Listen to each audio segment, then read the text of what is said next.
Japanese flying squid and most Mediterranean squid are on the fish to eat list because they're caught by jigging. What does that mean?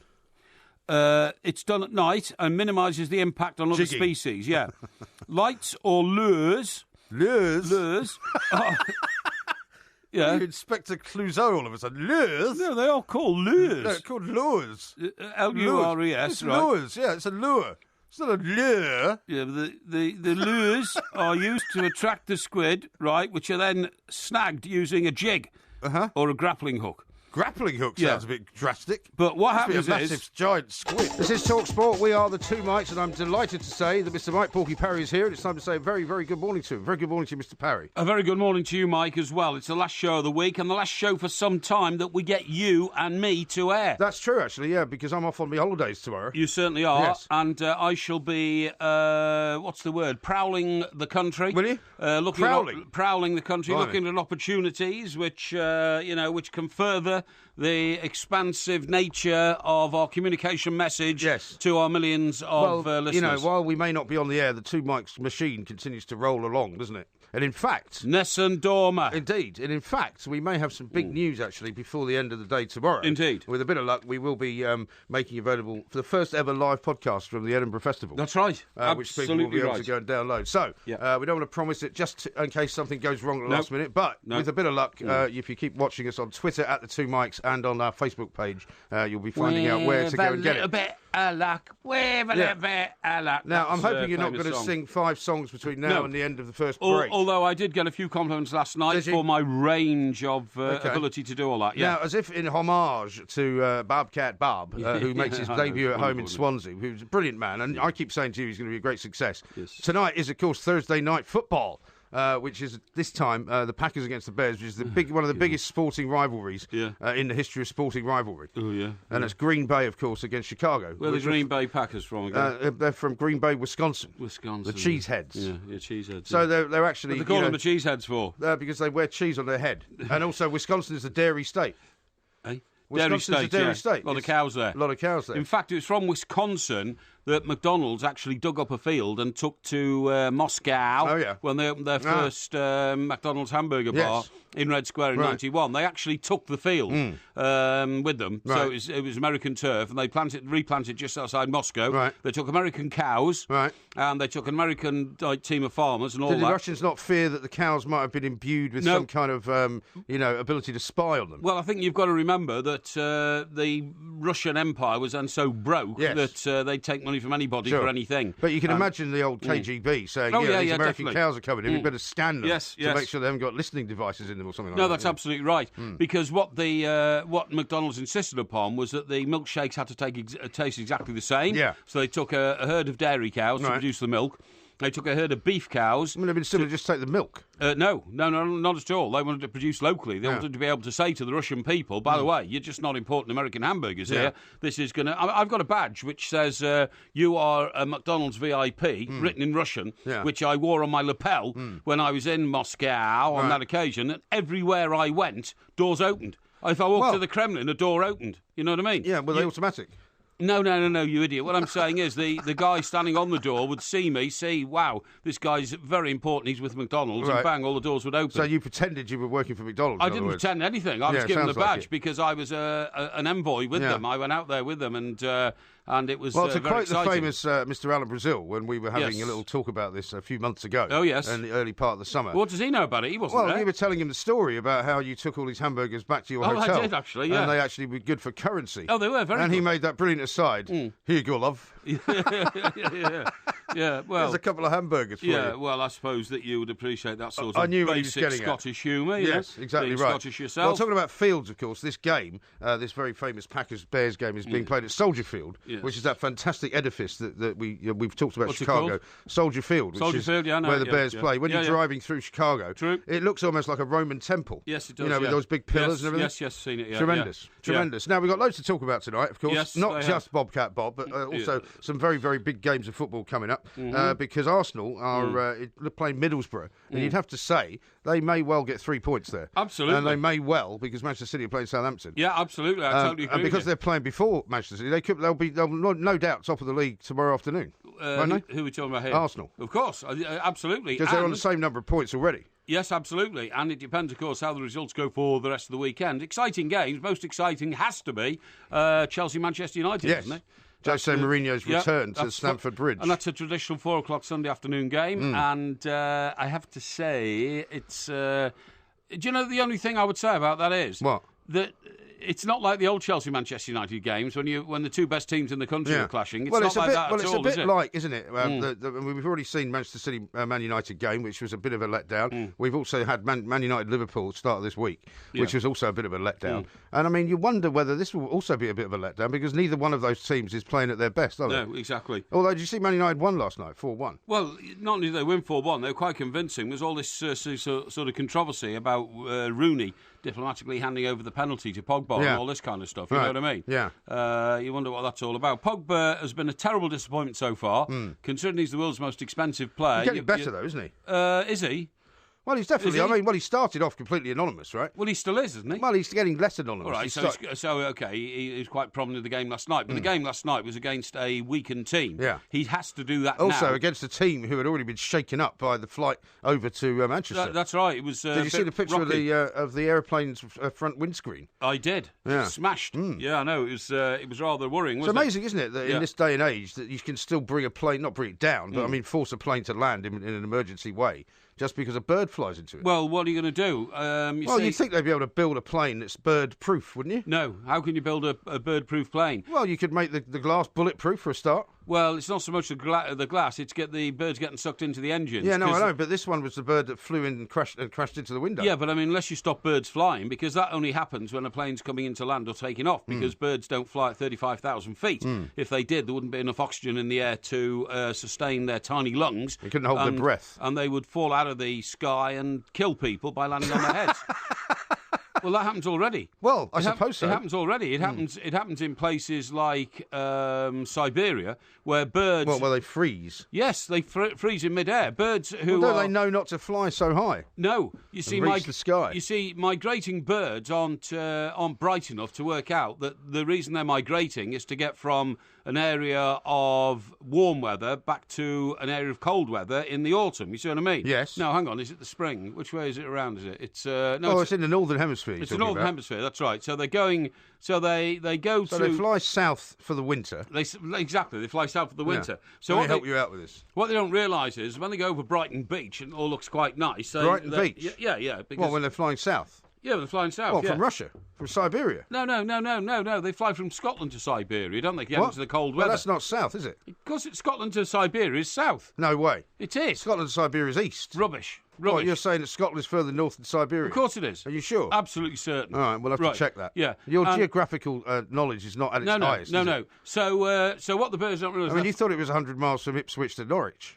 But it's only 48. Yeah, but that's by as the crow flies. 48 is as the crow flies, yeah. What, in the winter or the summer? No, you idiot. Don't complicate things. What I'm saying is when you drive from Ipswich to Norwich, because there's no motorways and all that, you're actually travelling 100 miles on A roads and B roads.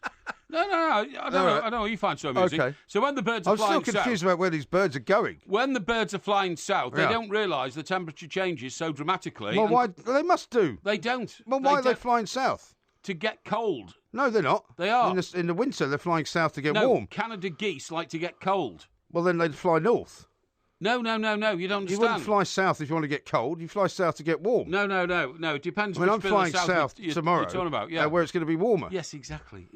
I mean, unless you're in the southern hemisphere, in which case if you fly south, it gets colder. That's exactly what I'm talking about. It's exactly we're not. No, we're in the northern hemisphere. We shouldn't complicate things by stopping me every 3.5 seconds saying, "Oh, what about this? Or what about that?" If you let me tell the story, what would you like me to do?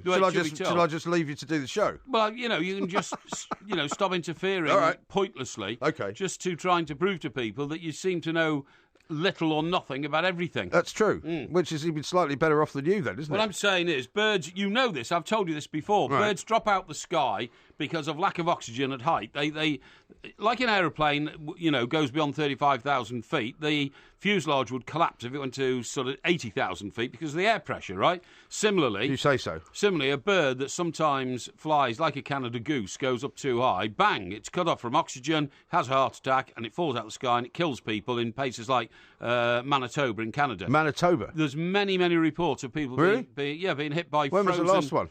Oh, I think it was one last week. Was there? Where and the birds freeze. See, the great thing about you is it's the confidence with which you answer every question. Exactly. Without any knowledge whatsoever. And they drop out the sky, bang, hit people on the heads and kill them. And it's a well-known phenomenon. I see. Okay, here's one from Mick in Spokane, who says, don't forget the baseball playoffs, the Cubs against the Dodgers. Series tied at 2-2, currently 0-0, top of the first. Cubs against the Dodgers. Yeah. Oh, yeah, can't wait for that one. Brilliant. It's brilliant stuff. Yeah, get me a ticket for it, will you? I'll tell you what, I've just seen something frightening. I've just seen Phil Simms. Remember who Phil Simms was? No. He was the quarterback for the New York Giants. Oh, golly. We were working in New York, which I should have known that, right? Yeah. Because he was the big sort of rock star of American football as far as New York was concerned. Yes. And he's now a commentator, and he looks ancient, which is slightly worrying. Yeah. He might say the same thing about me, of course. Listen, I've got a report I'm going to tell you about later on in the show. Okay. It says how a stressful job can be good for you. Yes. Right? Well, I think stress is good for you. Yeah, well, I think stress is very good for you, but you keep telling me it's not.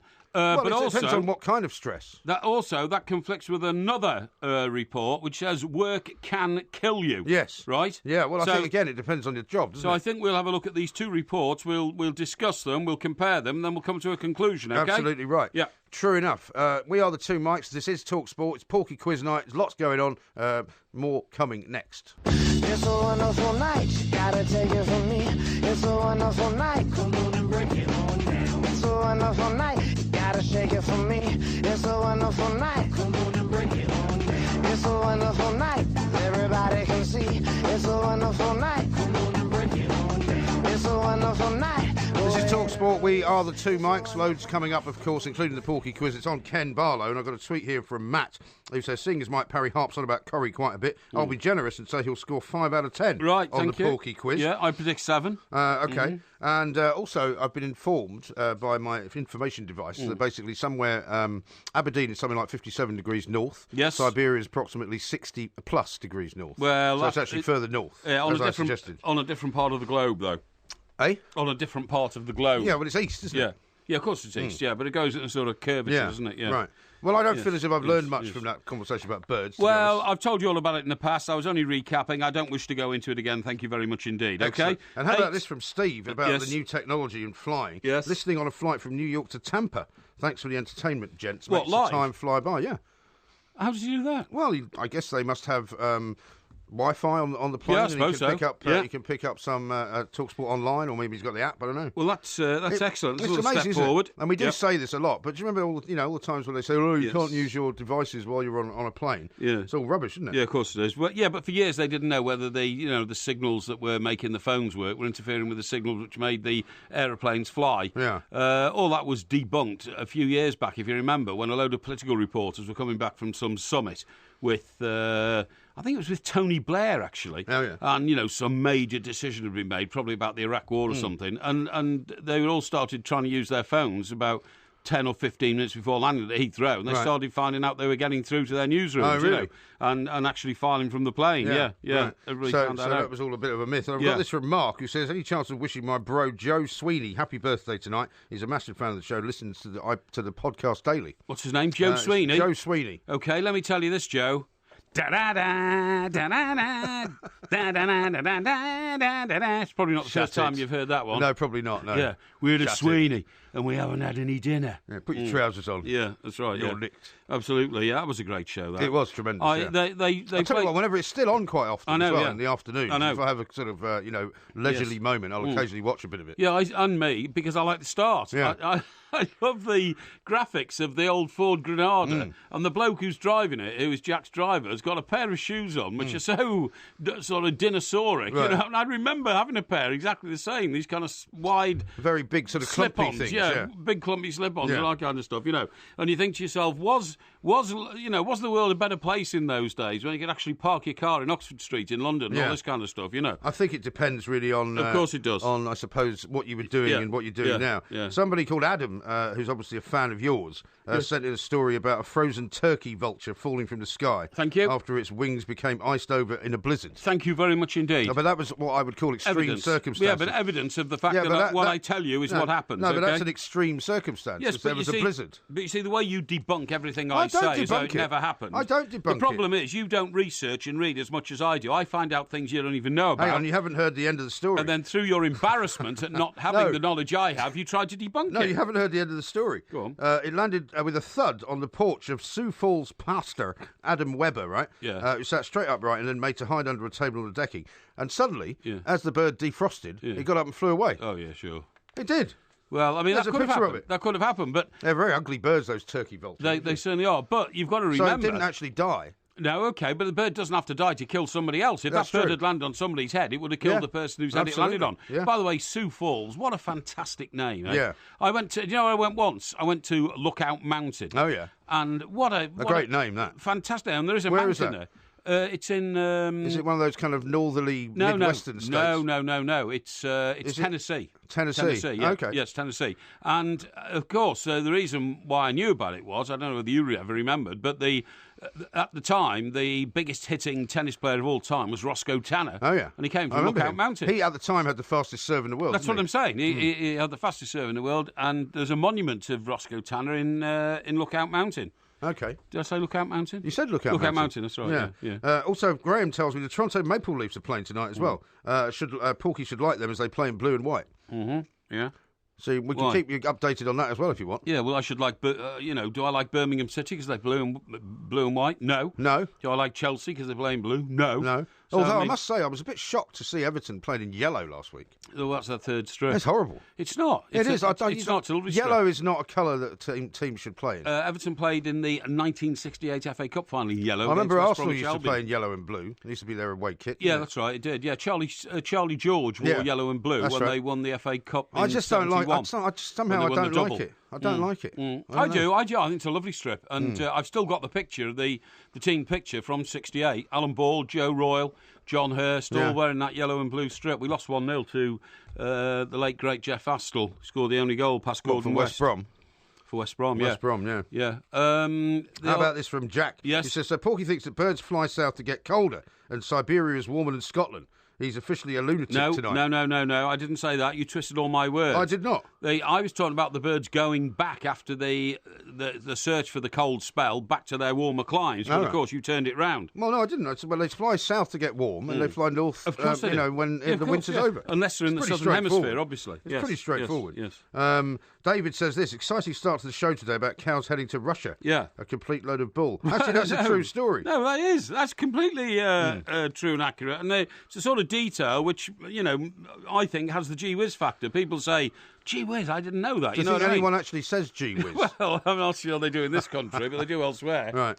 Anyway, what have we got to talk about tonight? In addition to all of the football, we've got Mark Donaldson coming on. Yeah. Who's going to be telling us what the he one made thing, of the... The one thing we haven't yet campaigned about, and, I am apoplectic with rage, is the fact that the decision to build the third runway at Heathrow has been put off yet again. Well, you know why? Because the new mayor of London, who's taken over from Boris Johnson, Sadiq Khan, he favours a second runway extension at Gatwick. No, he's trying to say that actually, but I mean, well, no, that's what he said. Well, in that case, as a mayor, he should realise that the way to make London continue to be one of the world's great cities, and certainly in trading terms, is you've got to build a new runway at Heathrow or extend the current north runway so that it becomes two runways because it's so long, if you see what I mean. Yes. That's the Plan B type issue. Yes. I mean, that guy, Zach Goldsmith, right, who stood as mayor of London for the Tories. Is he still an MP, by the way?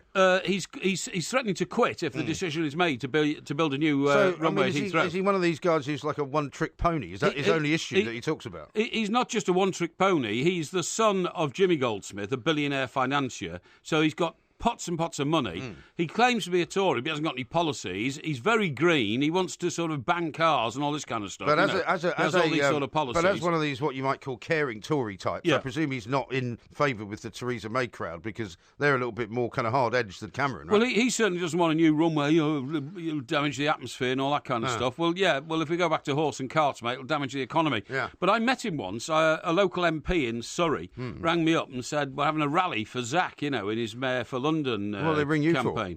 Well, because I'm a prominent person in the community. What, in Surrey? Yes, of course I am. Oh, yeah. And so the MP rang me up, and could you come and meet him? I said, yeah. He said he's with some supporters. It'd be great if you could come along and shake hands. I said, yeah.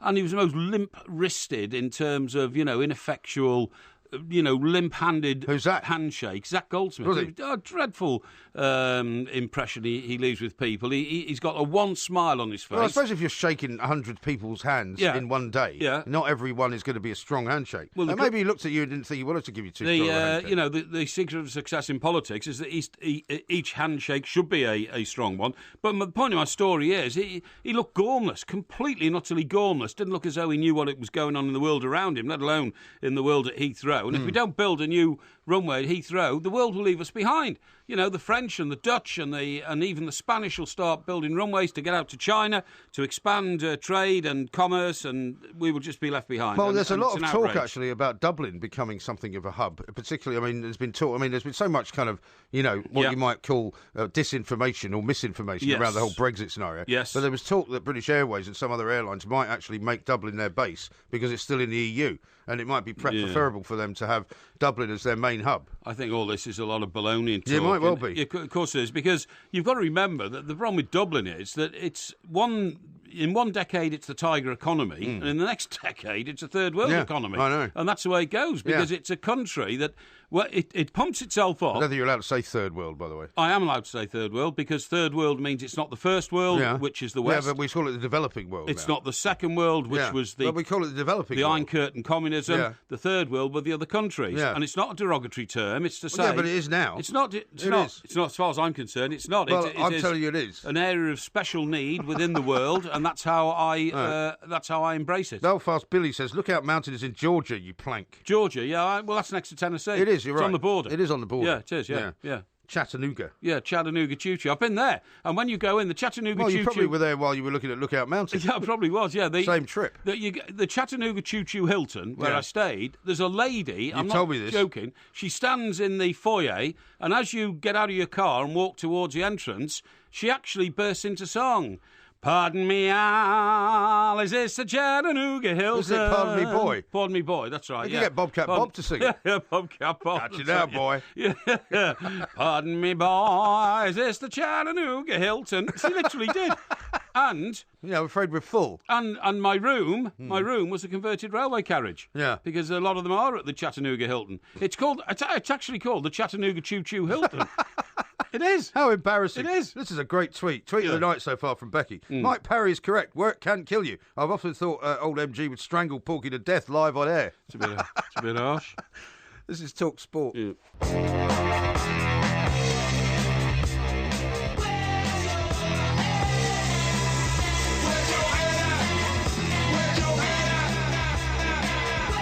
Some great tweets coming in tonight, by the way. Here's one from Tim on the subject of Ipswich to Norwich, right? He says, how long does it take the Crow if he's driving? What sort of idiotic... That's a great question. I love it. What do you mean? Well, because you know how everybody says as the crow flies, Yes. like it's got some kind of, incredible, important sort of, meaning behind it. Yes. But of course it's as the crow flies. The crow doesn't go any other way. Yeah.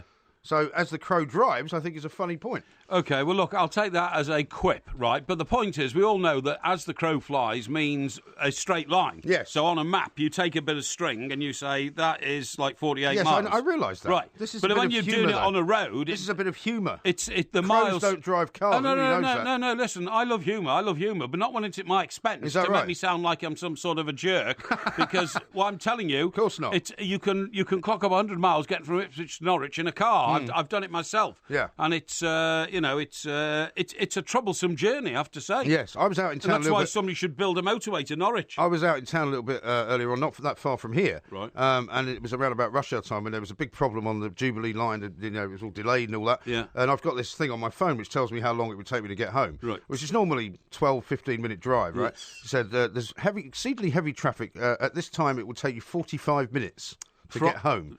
Get roughly from here. Normally 10 or 15 minutes. Yeah.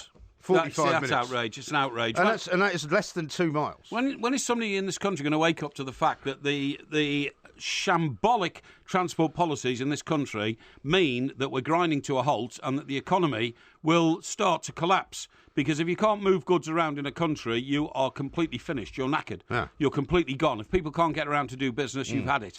And these idiots who've built these cycle superhighways, who've built the bus lanes, who are thinking of building special lanes for electric cars, who are allowing the country to be absolutely gridlocked by 70%. A Well, we don't want to turn this increase show into hang on. all we ever do is moan about the traffic. Hang on, in white vans carrying goods around that are ordered on the internet, and therefore high street shops will close down. I mean, we've got to put these policies into reverse. Yes, all right. Well, I should tell you this amazing thing that happened to me today, right? Because as I approached the station at Canada Water, I suddenly saw there was a great sort of number of police standing around, right? And it turned out there'd been some kind of security alert a couple of places down towards, I heard about towards the O2 in Greenwich. Yeah. But the strangest thing was, they. Why are you making a funny face when you say Greenwich? No, I'm trying to assimilate these things in my head as I'm looking at you. Yes, go on. Okay, so they had a security arch, as they call it. You know, the thing you go through at the airport. Yeah. And they had one as you were going into the station. Like a metal detector. Yeah. And I thought, I've never seen that ever. You know, they've often talked about, would it be possible because of the terror threat to put these things at every station? And usually they've said, well, it would cause so much delay for passengers to go through that they're never going to do it. That's right. But the weirdest thing was, there's 3 entrances basically to this station. Yeah. And they only had this arch at one of them. And did they have like armed police at the others? No. Well, how ridiculous. No, the others, they didn't have anything. So a potential terrorist comes up, sees the arch and thinks, I'll tell you what, I'll cross the road and go down the stairs over there. Yeah, I think I'll nip across to the so one that I don't hasn't really, got... as much as I have a lot of time for the police and the hard job that they do, I cannot understand for the life of me what that was about. Very odd indeed. And I walked would say. through, and I said to a guy, I said, is this going to be here for every day now? He said, no, just today. And I said, okay. And so I have to walk through the arch then? He went, yep. So I walked through the arch, and I said, do you want me to take anything out of my pockets? He said, no. I walked through the arch, he went, beep. And so I said, do you want me to search me? He went, no. So what was the point of it? So I just walked straight. I mean, I don't know. Right. So we don't know the point of it at all. Very strange. Yeah. Well, I'm sorry, but I think the country is run by people now who think they know what they should be doing, but don't have any convictions, any policies, or any common sense. Do you suspect that they're being run by what they think things are going to be perceived like? For example, you know, the PR spin of how it's going to look, rather than actually what they're going to do. I do. How will this, how will this go down with the public? That's what all they do. And all politicians say, they ask their spin doctors. You know, this is all started by Alistair Campbell. You know, image is more important than policy and all that kind of stuff. You know, you've got to be seen to be doing it rather than doing it. And it's a fiasco because. I mean, quite often now, politicians reintroduce policies because it sounds good, and then you look in the record book, you say, hang on, you said that 18 months ago. Exactly. It's just a good day to say. Well, you know, I mean, I was on the way home yesterday, and it was the sort of aftermath of the Clinton-Trump debate. Yes. And they kept going live to the spin room. They actually now call it the spin room. That's right, they do. Where they go afterwards to be told whether one party won or the other party won. And what to say after the debate to try and correct whatever might have gone wrong during the debate. So there is no actual truth about what was said. It's all about who thinks somebody won and who thinks somebody didn't win. Yeah. The other issue, which is starting to annoy me intensely in this country, is the jury service system. I'm being called up. How's that going? Well, we know about you being called up. How do you know? What do you mean, how do I know? Yeah. You've talked about it on the air. Have I? Okay, plank. That's all right then.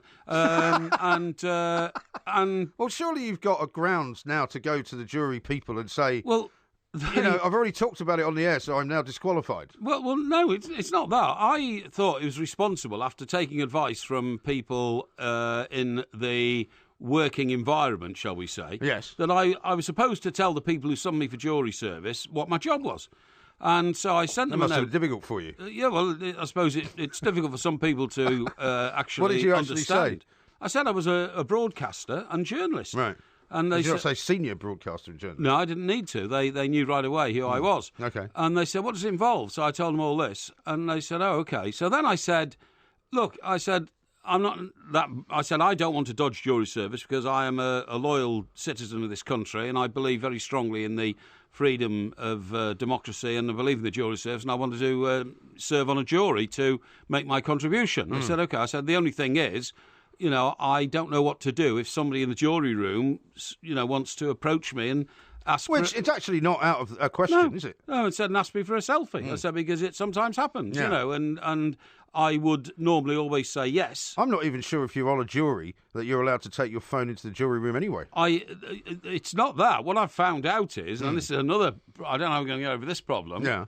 You apparently are instructed on the first day not to indulge in any form of communication on any form of social networking. Is that right? Now, how am I going to do that if I'm involved in a trial that goes on for 4 weeks? Yes. they can't legitimately say you can't use. Well, that's restraint of trade, isn't it? Well, they can't tell me you can't get involved in Twitter conversations over 4 weeks because that's my job. Yeah, I have to. I mean, you have to tell them that at least once a day you have to tweet me referring to me as a four-eyed fat-faced fool. Well, exactly. Those things are important. Yeah, that sort of things are important. So the guy says, well, you can't do that. And I said, I have to. I said, if I don't, I said, millions of people will literally think that I have suddenly either stopped working or died, or that I'm ignoring them. And they said, well, you can't do it. I said, well, I'm sorry. But anyway, they've got to pull this to a file and put it to the judge of the individual case. Right. But the other thing they said to me, I said, look, I'm not that worried. I said, because I work very varied hours. Yeah. I said, I work all around the 24-hour cycle. I said, and, I won't be charging you for any loss of earnings because you can charge I think you can charge 56 quid a day. Is that much? Something like that, 60 quid a day or something. Is there not actually an extra sort of special fund, as it were, if you're somebody who is considered to be, in a higher earning area? I don't think so. Really? Because I said to them, I won't be charging. Oh, that's very good of you. Why not? Is it your public duty, sir? I said, no, I'll be working at night. What? They said, what do you mean? And I said, well, I work on a radio station. I said, and people might call in and say, I saw you at so-and-so Crown Court today. Are you up for drunk and disorderly? Yeah, right. What do I say to these people? Oh, you can't do that. I said, can't do what? Right. I said, you can't take that call. I said, well, you try and stop somebody saying something that they want to say. Because if, say, you were a bus driver or a taxi driver or something who works at night, they couldn't stop them from working, Exactly. Could they? I said, if I was a black cab driver, would you stop me working at night? And they said, no. And I said, well, they communicate with the general public. I said, what's the issue? And so anyway, it's all over the place, So there's been no sort of final decision, as it were? Well, they keep passing the buck. Yeah. First of all, it was the main jury service people. That's a central body based in Westminster in London. Right. So I sent a reply to them. They came back and said, it's a very complicated one, this. Perhaps you should deal with the court directly. I said, well, you're in charge of things, not me. So they gave me a phone number. So I rang up the court and I speak to this guy and he says, literally it was... And I said, look, I pointed all this out to people. Well, it's all right. I think it'll be all right. Just you mustn't talk to anybody. I said, look, mate, I haven't got a problem. They have no idea who they're talking to. You not talking to anyone. What's the chances of that happening? I said, they will want to talk to me. That's the problem. I said, in all seriousness, people will want to talk to me. Yeah. I said, I did a little video. It's called the Cinnamon Challenge. Oh, yeah. And I said, that's been seen by 25 million people around the world. And people often stop me and say, I love the Cinnamon Challenge. Yeah. What am I supposed to say? Yeah. Am I supposed to say, you've got the wrong person, pal, push off? Right. I mean, what do I do? Exactly. Yeah. I think you conducted yourself extremely well in this particular case. I think so as well. I'm sure you'll win out in the end. Yeah. As William says here, the citizens of Gosport must be living in awe, knowing they have a person of prominence living amongst them. That's his tweet. Yeah. Well, tell the people who are on the jury service, please. Absolutely. We'll start a petition. And Big Mac says this. Yeah. Does Mike Parry know that his favourite Newcastle bar, the Shark Club, frequently shows NFL games? Oh, does there it? You go. Yeah, but they show a lot of other things as well. Not just they certainly the NFL. do. I think we should start a petition. Keep Porky out of the jury room. Yeah. Okay. You might end up in the prison cell then for that. I'm not sure you should do that. This is Talk Sport. Mark Donaldson's coming up. I've been to Louisville, Nashville, Knoxville, Omaha, Shefferville, Jacksonville, Waterville, Costa Rica, Pittsfield, Springfield, Bakersfield, Shreveport, Hackensack, Cadillac, Fond du Lac, Davenport, Idaho, Jellicoe, Argentina, Diamantina, Pasadena, Catalina, see what I mean? I've been everywhere, man. I've been everywhere, man. Across the deserts bare, man. I breathe the mountain air. I love that song. I do. It's I've great, been everywhere. isn't it? Johnny Cash. Johnny Cash, yeah. Johnny Cash, the man in black. Yeah. It's 3-0 to the Green Bay Packers at the moment, by the way, against the Chicago Bears. Massive, massive game this going on in the NFL. Of course and who it better is. to talk massive. talk about it, rather? Yes. It's Mark Donaldson from Yes, ESPN. Mark, indeed. a very good morning to you. Good morning, gents. How are you both? Very, very well indeed. And all the better for having you on the show, pal. Thank you. Bit of quality. I like a bit of quality. It'll be the Mr. first Parry, piece I'm looking forward to your predictions and your preview of the game at Twickenham this weekend between the Rams and the Giants. Oh, where is that? Twickenham? Twickenham, yeah. Do you know what? I've never even been to Twickenham to watch rugby. Haven't you? Well, I have actually. Yeah, I have. I thought you were but a TalkSports rugby I correspondent. was TalkSports rugby correspondent. Yeah, I've been there twice actually for the rugby, but I would not go for the NFL. Thank you very much. Do you not remember indeed. leaving? Eh? Do you not remember leaving? Do you know what? I was a guest of the BBC. That's what I mean. And what happens is, Mark, when just as you're about to leave the hospitality area, it's different to football matches. There's a young lady standing there with a silver tray with like dozens of miniatures on it. Miniature bottles of spirits. And I said, "Oh, I'll have one of those, please." She said, "Have as many as you want." So I took about 8. And you are literally allowed to sit in the stand at Twickenham and swig these. Yeah. It's like you've just got off a plane at Heathrow and you've stolen, about a dozen miniatures. You just sit there swigging them all. I have to admit, I didn't. The game passed me by. Not surprisingly. Low, sweet chariot. Yeah, exactly. Is that the first NFL game at Twickenham then?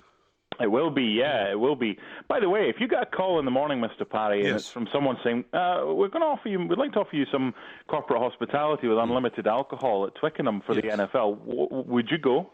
Well, I'd be into the unlimited alcohol bit. I'm not sure about the rest. Yeah. Well, I mean, you never know. You might get an offer from one of these big companies who want somebody to come along who doesn't know the game very well because you're this big character and well-known in personality. They might want to take you along. Is that right? Yeah, I think so. Yeah. Well, I mean, if I was running a TV company, I'd get you on. Is that right? Yeah, okay. Yeah, well, thanks for all the advice, fella, how to advance my career. But, I think I'll stick with what I do. Well, do you not remember when they had Martin O'Neill sitting in the commentary box for the Super Bowl?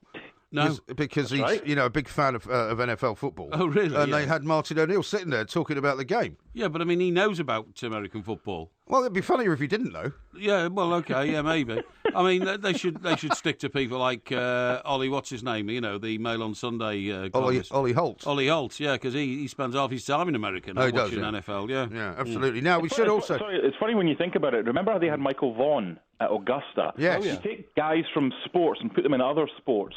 And some person, executive at the whichever TV company thinks it would be a good idea to do that. Yeah. I was over here. I don't believe it went very well, though, for Mr. Vaughan. It did not. Well, they took Gary Lineker to do the Open Golf one year, and they all decided that perhaps it wasn't such a good idea afterwards. Although I thought Gary was very good. Well, yeah, but the thing is, Gary Lineker's a great presenter. Yeah, he is. Yeah. What Michael Vaughan is not a great presenter. Exactly. Yeah. So you can't get away with it. I mean, at the risk of being accused of being sexist, I'm going to say something now which will probably have people howling from the sort of the rafters. Yeah. But I was watching Final Score last Saturday on the Beeb, which Mark, they still do. At closing time at the sort of 4:30, 4:45 on BBC, and they had one of their normal pundits, but they had one of the former, I think, captain of the England women's team. Oh, okay. As a pundit. Yes. And I thought to myself, well, I'm all for women's football. I'm all for it being televised. Yeah. It's all great, but I don't really want to hear from her talking about, how well, Hull have played.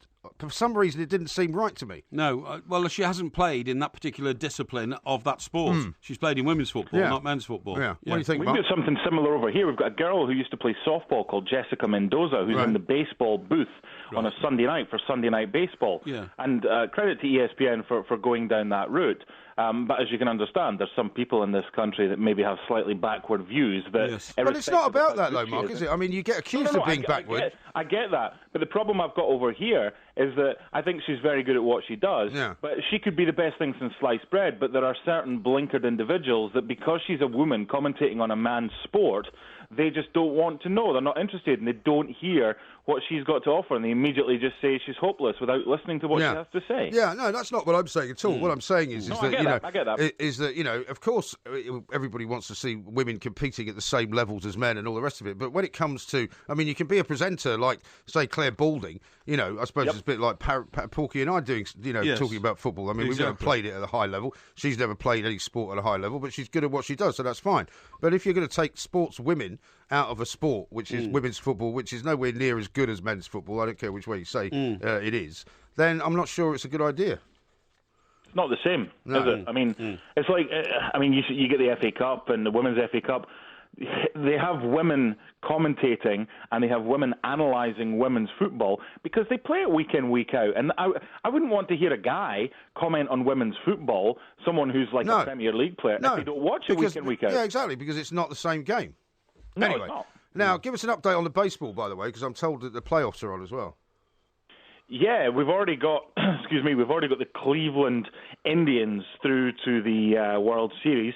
They haven't won it since the 40s. Now, The interesting thing about this is that Cleveland, the baseball team, will be at home on the same night as LeBron James and the Cleveland Cavaliers play their first game since winning the NBA championship. Yeah. suddenly the price of that ticket's just plummeted because they're so desperate now to have a successful baseball team in the city. And I'm just trying to think. I was going to say, it's been a while since everybody's been hot-footing it to Cleveland. It's the only place I've ever been in America where the river went on fire. Yeah. I'm thinking of cities in England, big cities with kind of big sporting teams that have had a kind of dearth of success. Yeah. Sheffield, maybe, has got 2 big clubs in there and hasn't. I mean, they've got Birmingham. I mean, look at Birmingham if you like. Yeah. There's a few, but it's the good thing about the Cleveland Indians and of course the Cleveland Cavaliers. It's a one-club town. There's only the one baseball team there. Chicago's obviously got the 2, and the Cubs haven't won it forever. And there's this so-called curse.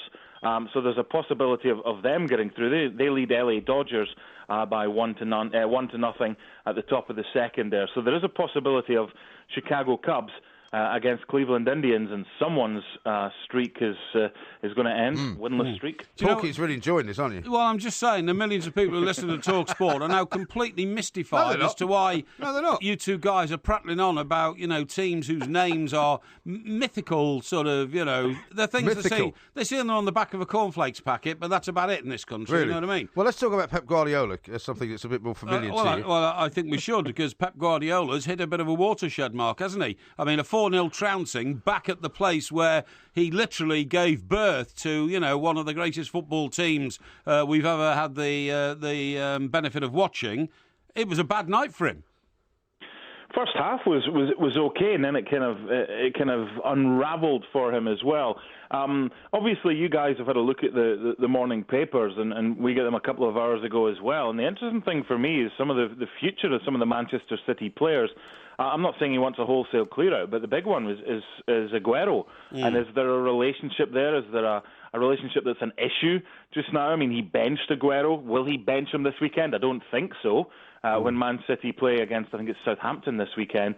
That's certainly one to watch. There was talk about Roma wanting Clichy and Zabaleta or Sanya. I think there could be, we saw when he was at Bayern, and as Porky mentioned, when he was at Barcelona as well, there isn't a kind of set formation that he plays. It's not a 4-4-2 every week or a 4-2-3-1. He plays 3 at the back sometimes. He plays 4, and you've got to be able to adapt.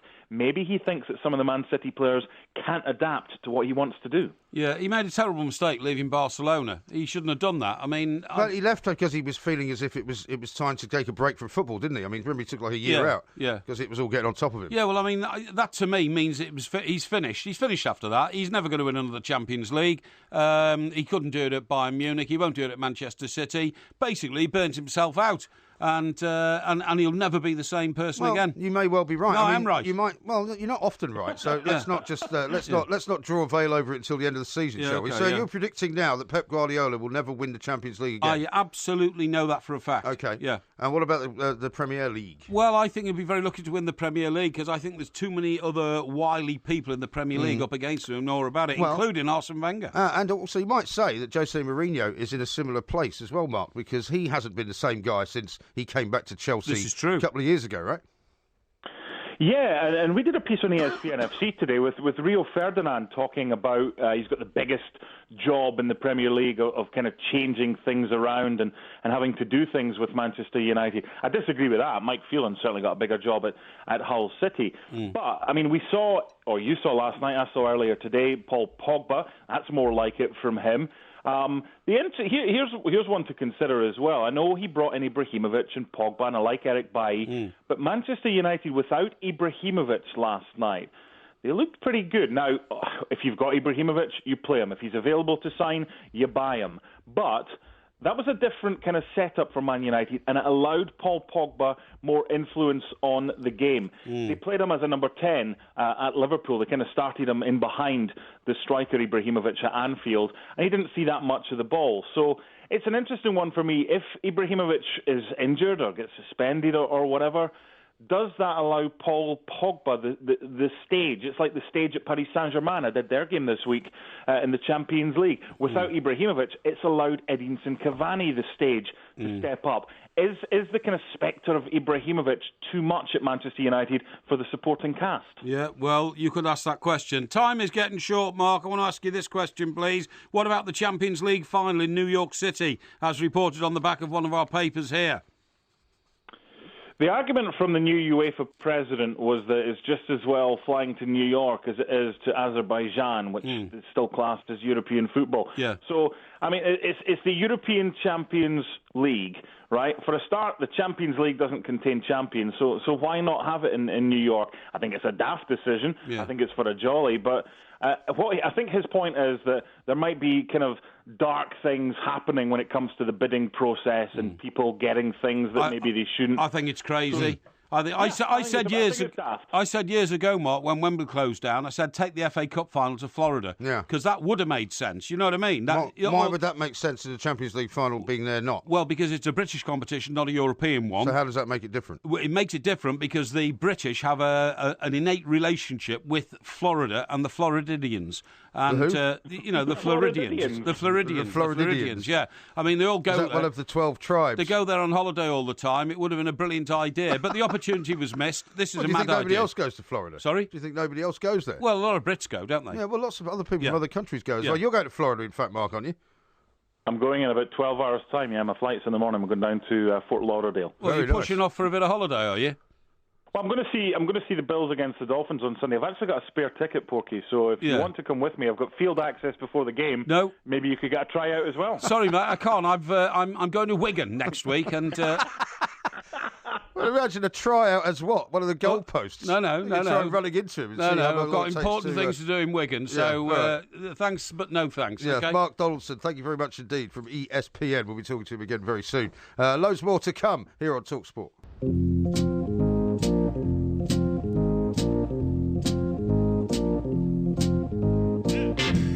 This is TalkSport. We are the two mics. Coming up in the next hour, we're going to be talking to a dinosaur expert, believe it or not.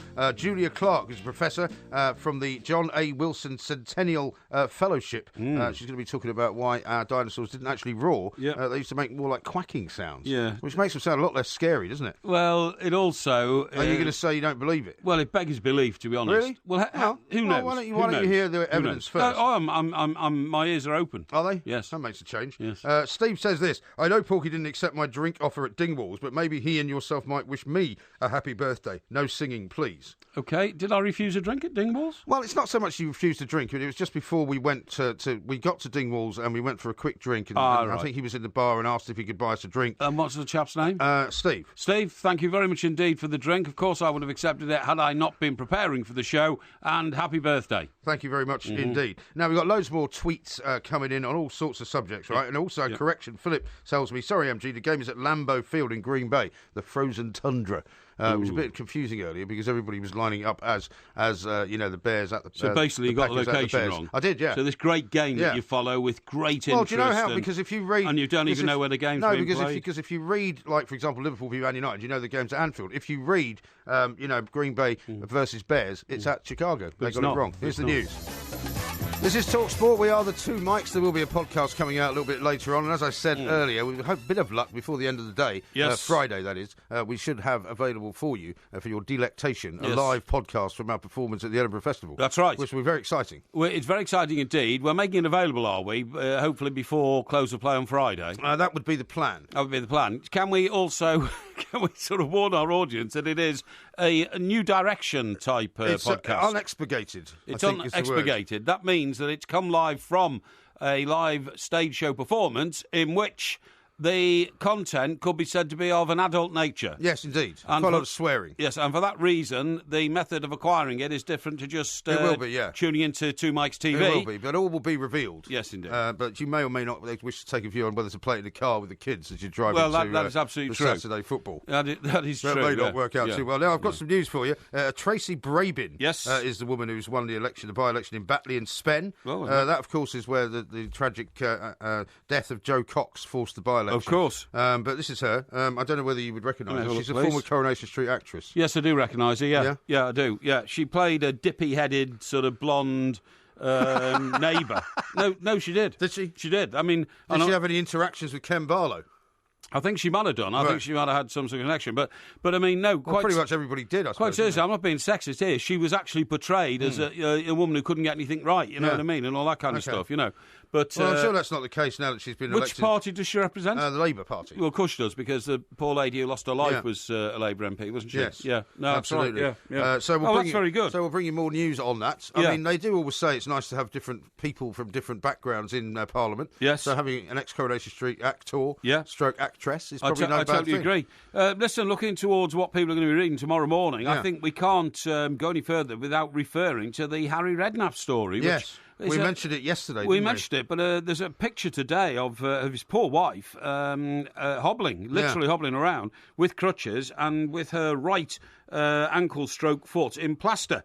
Because it was damaged when they had one of these terribly unfortunate accidents, where you inadvertently run over somebody's leg or foot or something like that. Well, we were talking about it last night as how difficult that would be to do because of the way that you would have thought the door would have had to be open. But it was pointed out that maybe in one of these big 4x4s, sometimes they have runner boards. Like my Land Rover had runner boards, and maybe it was somehow her coat got caught under the door. That's right. And her foot was still on the runner board or something. Yes, I know, He says... Mr. Redknapp said, I thought she'd crossed the road after I dropped her off. As I went to drive off, I drove over her ankle. Basically, that was how it happened. She fell headfirst into the road. It's made a mess of her ankle, and, of course, I'm bereft. And, of course, he is.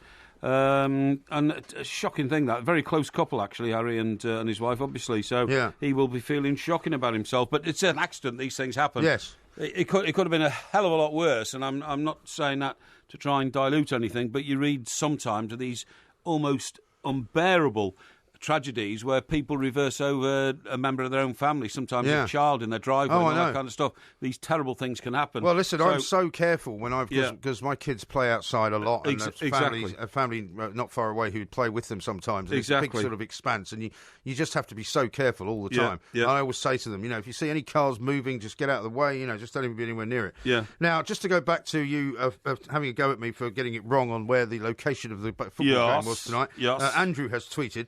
He says, here the home team is on the right, and if they do the score top to bottom, the home is on the bottom. So I understand your mistake. Well, actually, Andrew, the reason that I made the mistake in the first place was on the coverage that I was watching on the TV. Yes. They actually had Chicago on the right, and I'm very well aware of that's the system, which they've now changed. They've now changed it to correct it to having Green Bay on the right. Yeah, blimey, who would have thought? These things are very important. Yeah, of course they are, and our millions of listeners really don't care. Here's a guy called Dave Master who agrees with you. He says the NFL is about as interesting as watching a toenail grow. Yeah, well, that's the problem.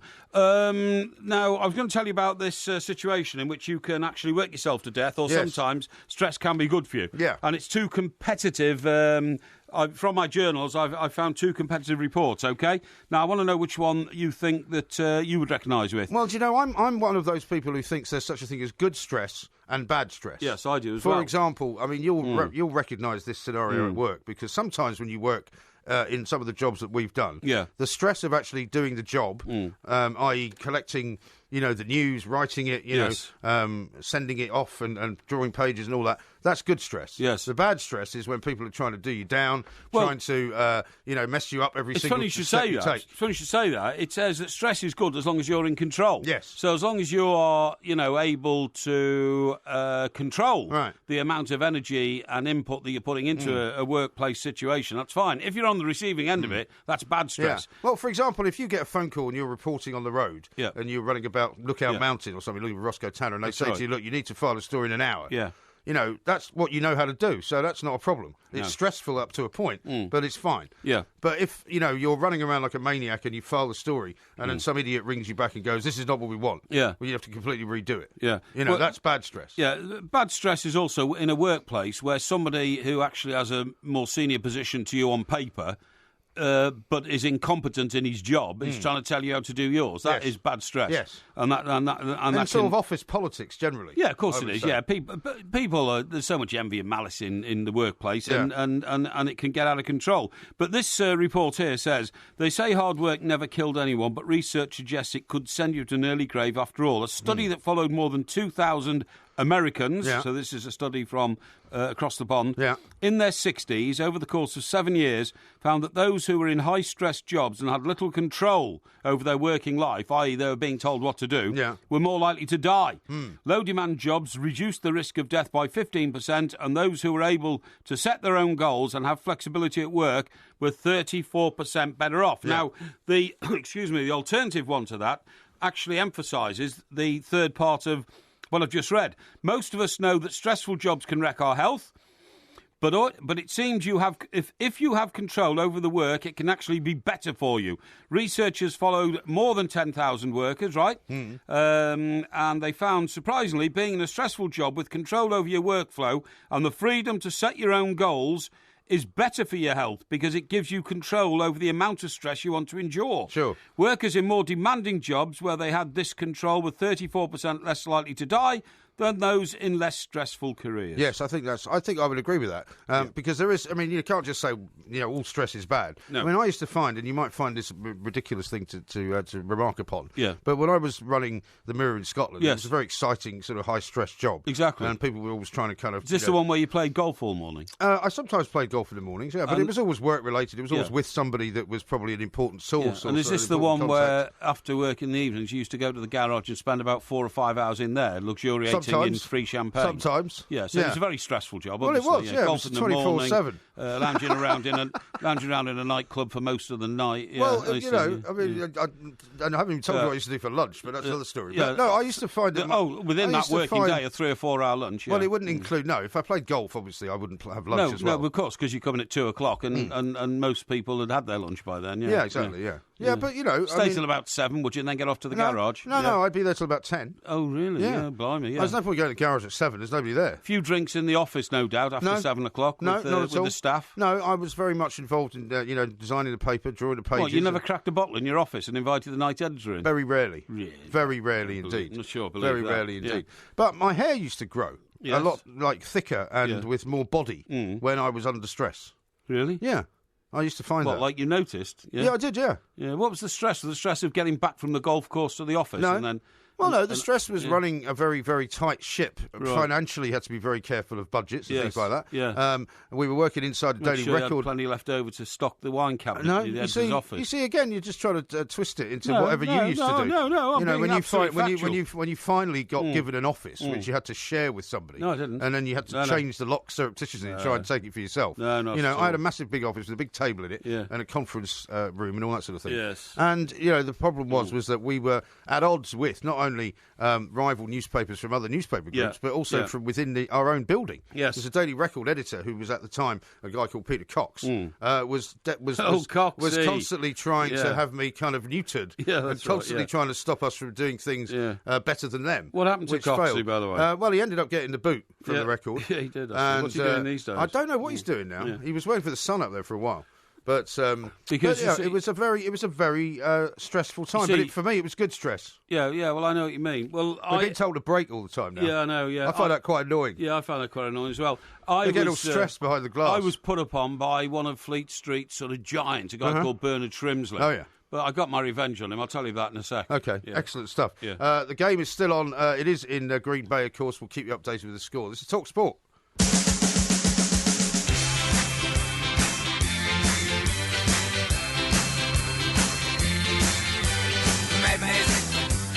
Madness, they call it madness.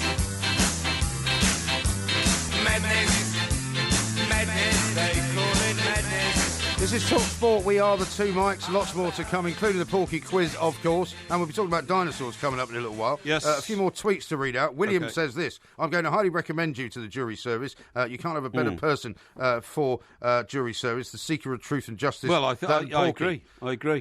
Brendan says this: Porky, during jury vetting, they'll tell the judge you've already decided the defendant is guilty. Job done. Well, that was what I told you George Carlin's trick was. Exactly, yeah. And James says, I don't think Porky will have to worry about jury service. It'll be too much of a nuisance for them. Well, I don't want to be a nuisance. I want to be absolutely honest. But I don't know how, if the problem is, if anybody sees me coming out of the Crown Court, whichever one I'm summoned to, I don't know which one it is, but I don't want to You don't want to give it away. Don't want to give it away because that might jeopardise... Mind you, that might disqualify you. Well, maybe you should give it away. No, because I'd be sabotaging then my own duty to be a juror, and I want to be a juror, and I want to do it, but I just don't want to. The problem is, what could happen is the judge could find out after day one he might see another juror refer to me, or he might see something outside the court. He might see me approached by somebody outside the court. So if you're a juror and you come out, and the minute you come out, two people rush over to you, surely that's going to be alarming to the judge or the people who run the court. Because the two people running over to you might have good intent, but they might not have good intent. They might be perps. They might have ill intent. Yeah, well, exactly. And also, if you're that well known, and it gets known that you are on a particular jury in a particular case, you might get lent upon by the heavy mob. Well, A, I might get lent by the heavy mob, but B, people might turn up if they want to meet me and ask me if they can have their picture taken with me, which happens all the time, which I'm very happy to do, and I'm very privileged and, realise how lucky I am that people want to do that. But I can't say no. You can't say no. Push off. I'm sorry. I'm on jury service. No. Didn't you know that? You're supposed to be talking to me. Go away. Yes, indeed. Yeah. Although you did do that the other day to somebody over in the street, didn't you? Because you were busy. What? You were busy. Do you remember you told us on the air that there was somebody who... Well, that was a passing cyclist. Yeah. That wasn't my fault. I was dashing to a meeting, right, and I only literally had minutes to spare. Yeah. And this chap was on a bike, and I mean, he was biked up with all the Spantax and all that kind of... What's it called? The Spantax. What's it? Lycra. Lycra, that's right, yeah. It's made of Spantax, isn't it? Spantax. It's made of Spantax. Yeah, that's right, yeah. And he braked very, very sharply as I was walking on the pavement, and lifted his front wheel onto the pavement. You know what I mean? I mean, he saw me coming the other way, obviously. Mounted it. He mounted the pavement with his bike. Like he was riding a horse. He lifted his handlebars up, turned in midair, and plonked his front wheel 2 feet in front of me as I was walking on the pavement. Quite alarmed. It was alarming. I thought, what's this nutter doing? And he said, oh yeah, well, and he was fiddling around to get his phone. Great to meet you. I said, well, you haven't met me. You didn't knock me over. Yeah. And I kept walking, and he said, can I over? I said, I'm sorry, man, I can't stop. I said, I'm late for a meeting. I said, any other time, come back tomorrow or something like that, which might have sounded unkind, but I simply could not stop. I was late. Quite. Yeah. Woodenhead says this: I was at a party in Gosport on Saturday with my girlfriend. 30 or 40 people were there, none of whom had ever heard of Mike Parry. Oh, really? Yeah. Oh, I didn't know that there was a branch of the Flat Earth Society in Gosport. But anyway, I hope you enjoyed your meeting. Yeah, Woodenhead's a great fan of ours, by the way. Is he? You met him. You would have met him in Portsmouth when he came to the live show with his lovely girlfriend, and indeed in Cardiff. Oh, okay. If you remember. All right. Yeah. Well, I'll take that back then. Okay. No problem. No. You don't want to keep alienating people. No, I don't know. That's absolutely right. Okay, well, that's all very good news. Now, one of the things I want to talk to you about, right? One of the things I want to talk to you about is the sleep coach I was telling you about. I'm not sure he can come on, actually, from California tonight. Is he asleep? Yeah, he probably is asleep, yeah. What time is it in California now? It's 8 hours behind. Yeah, that's right. So it's sort of... 6:22. Yeah, 6:22. That's absolutely right, yeah. Now, what happens is he is literally a sleep coach. It's all the rage in California because these things always are, aren't they? What happens is you get to a point in your life where tears of wretchedness are forming in your eyes because you simply can't get to sleep. This is for insomniacs, okay? But anyway, help is at hand. This guy called Nick Littlehales, right, is a sleep coach to the sporting elite and author of the latest guide to get a good night's rest. This guy has treated, right, how about this? This is what he says in his book. He's treated Ryan Giggs, Cristiano Ronaldo. Well, does he have trouble sleeping? Well, why would you go to a sleep coach? Huh? Well, I don't know. So I can't answer that question. Why would you go to a sleep coach? Ryan Giggs. To me, Ryan Giggs wouldn't have trouble sleeping. Cristiano Ronaldo, Chris Hoy, Bradley Wiggins, Victoria Pendleton, and Bradley Laura Wiggins Trott. you could understand because he's always hopped up. He's always what? Never mind. Yeah. I'll take that back. Hopped up. Okay, yeah. Hops make beer and that sort of stuff. Well, hopped up is a phrase for, hopped up. Yeah, okay, yeah. I think we'll get it. I think we'll ignore that one. All right, then. Laura Trott, yeah. Right. Who's that? Hey? No, I was just skipping over your words. Now then... Any other celebrities you can name? No, but it says the... hang on. Recovery period scheduled according to sleep cycles are... What's your problem? I don't know what you're talking about. Well, you have to put recovery periods. You should have read the journal properly before you brought it to our attention. You have to put recovery periods into your sleep cycles, okay? What does that mean? It means that you should go to bed when you're tired, really. Basically. Oh, brilliant. The guy's a genius. No. Rather than sort of, the conformity. Go to bed when you're tired? Yeah. Well, is that common sense? No, because the conformity of modern society is you go to bed at a certain time, but you should actually adjust it to when you're tired. Well, that's exactly what I do. Is that right? I mean, for example, this morning I woke up quite early. Yes. Because of quite a few things to do. And normally, if I wake up at, say, 9 o'clock, having slept for about 3 hours, I know 3 hours is not enough. Right. So sometimes I'll go back to sleep. However, for some reason I was quite wide awake. So I got up and did a bunch of stuff for about 3 hours. Yes. And then was able to go back to sleep later when I was tired. Yeah, I normally, I think I went to bed about 20 past 5 this morning, and I got up at 10 to 9. Yeah, and you haven't slept since? I haven't slept since, and I haven't needed to, and I felt fine. Yeah, I don't think that's enough, though, for you. Well, you say that, but as you get older, you need more sleep. I had a chap round today who's fixed the electrical system in my boiler, which I'm very grateful for. Really? Because, I didn't have any heat yesterday. Oh, we don't need heat. Yeah, I haven't got the heat on yet. Haven't you? No. Oh, I find it quite frosty at the moment. Did you? Yeah, a little You've bit. seen frost? No, I haven't seen frost, but I felt... I mean, the lowest I've seen the quite frosty temperature myself. is about 10 degrees. What? Which is not 10 degrees. Well, my phone now is telling me it's 9 degrees. 9? Well, that's not cold enough to put the heating on. Well, okay. Anyway, look, that's fine. But I'm glad you got your boiler fixed, though. I've got it fixed, yeah. Now, this chap, right, the interesting thing about him is he's doing all this in California, but What's he's born... His name is Little Hales. I told you. Yeah, Nicholas Little Hales. Okay. Is it? Oh, Nick Little Hales, yeah. Born in Birmingham. Right. 56 years of age. And let me see. Maybe Sandro knows him. Do you remember Sandro Manetti? We spoke to last night, yeah. Who said he was at this big thing watching the debate with the Brits in LA. Yeah, okay. Maybe. What do you mean, yeah, okay? Yeah, I agree with you. Well, maybe he's part of that group. Could be. Now then, he got his break by writing a letter to Alex Ferguson, the Manchester United manager, in the early 90s, and said, does your team want some help with sleeping science? Right. And believe it or not, Sir Alex Ferguson apparently said, that's quite an interesting concept, right. you know? And he became Manchester United's sleep coach. And Ryan Giggs was one of his main clients. Yeah, absolutely. It introduced the first ever technical approach to sleeping in sport, took in the sciences of sleep, nutrition, physiotherapy, and the like to generate the marginal gains that can make all the difference to performances. And then it spread to other sports. Manchester United players introduced Little Hales to the England squad. Yeah. And there ensued a 20-year career advising the stars on the football field, the velodrome, rugby, cricket, sailing, bobsleigh, archery. Archery, yeah. Why would you need to have a lot of sleep for that? Well, I suppose if you've got a bow and arrow in your hand and you're half asleep, you could do untold damage, couldn't you? Now, of course, if you were being unkind under Jose Mourinho and Louis van Gaal, you could say you just have to go to a Man United game and you fall asleep. You don't have to worry too much about anything else. It's true. Anyway, the time, by the way. Hang on, don't worry about that. His method is called the R90 system, and the R stands for recovery, because that sounds like a more active and athletic process than the passive sleep deprivation, okay? While the 90 refers to the duration in minutes of a sleep cycle. Did you know that you sleep in 90-minute sleep cycles? No, I didn't know that, but that makes a lot of sense. Yeah, because you wake up and you turn over, you know what I mean? Yeah. I'll sometimes have a day sort of what I call fitful sleep, where I wake up, say, every hour or 90 minutes or so, and feel as though I haven't slept at all. Right, okay. Do you know what I mean? Anyway, he says, Nick says, humans have used 5 major sleep-wake cycles. Yeah. 4 of these have been polyphasic. Polyphasic means sleeping multiple times over a 24-hour period, a la hunter-gatherers or farmers. So that's from farmers. Like caveman, you know what I mean? Well, no, this is rubbish. No, it's sleeping. Complete cobblers. Sleeping when it's dark and being awake when it's light. You see, that's what it is. Well, farmers get up before it's light. But in the 5 major sleep-wake cycles, 4 of them, as I've just told you, are polyphasic. The 5th one is monophasic.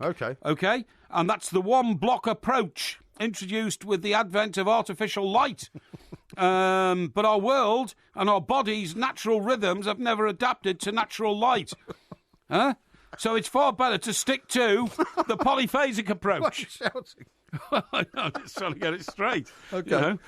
So polyphasic is what it's all about. Okay, polyphasic. Good byline, that, isn't it? By polyphasic in Las Vegas. Yes, right. How about this from Ian?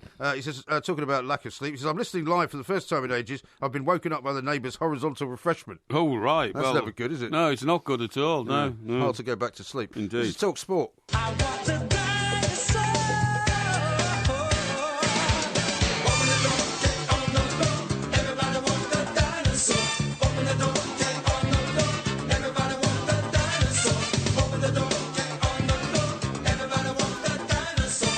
Talk Sport, we are the Two Mics, and of course there will be a podcast coming out a little bit later on. And as we said earlier, keep a lookout on our Twitter at the Two Mics and on Facebook all day tomorrow, Friday, because we're hopeful that we're going to be releasing our first ever live podcast from the Edinburgh Festival, which is very exciting for us. It is. But beware, it is of a rather adult nature, we'd have to say. Yes. Anyway, let's talk about dinosaurs, because everybody's fascinated by dinosaurs, right? We talk about them every now and again. I'm fascinated by this particular latest study, and we're going to talk to Julia Clark now, Professor and John A. Wilson Centennial Fellow, because, amazingly, I mean, you were saying yourself, the kind of the way that we see dinosaurs portrayed in films. Absolutely. They roar, they scare you. According to this new study, it may be that they didn't roar at all, and they actually made more of a duck quacking type sound. So let's talk to Julia now and see what it's all about. Julia, very good morning to you. Well, good morning to you. It's actually evening here in Austin, Texas. Oh, you're in Austin. We're up. Well, listen, you've got a big event there coming up, haven't you? You've got the US Grand Prix there this weekend, I believe. That's right. We got the F1. Yeah, I guess that's the same thing. That's this weekend. We just had ACL, our big music fest that just ended last weekend. So there's never a dull moment in Austin, Texas. Of course, exactly. And they'll be absolutely using at great expense a lot of fossil fuel. So it seems like a good time to talk about dinosaurs. What is this about the quacking rather than the roaring? What's behind it? Well, in fact, we don't know about dinosaurs quacking, but we do know that roaring is wrong. So if I can communicate one thing, the roar is wrong. Because what we have is we look at lions and tigers and bears and our big carnivores today, and we imagine that big carnivores like awesome T-Rex, made these kinds of sounds. But actually, T-Rex is much more closely related to birds. Right. And to crocodiles. And so we did a study where we looked at what the probability of certain kinds of sound making would have been in things like T-Rex. And we found that they were much more likely to be kind of a boom or a coo, these kinds of low, heavy baseline sounds that we have in birds and crocodiles. So, So is it? I mean, has it been possible to look at? I mean, I don't know how easy this would be to do, and it may be a very stupid question, but can you tell by, say, if you were able to find the voice box or the larynx or something, what sort of noises they'd be capable of? Well, I like that, just throwing out larynx at late night radio. It's awesome. Thank you. Well, we did find the voice box of the oldest known voice box of a dinosaur, but this one was essentially what we would look at today and say is a bird. So birds are living dinosaurs, and the voice box that we found, that actually I found, was from a species that's related to living ducks today. And it's amazingly rather like 66 to 68 million years old.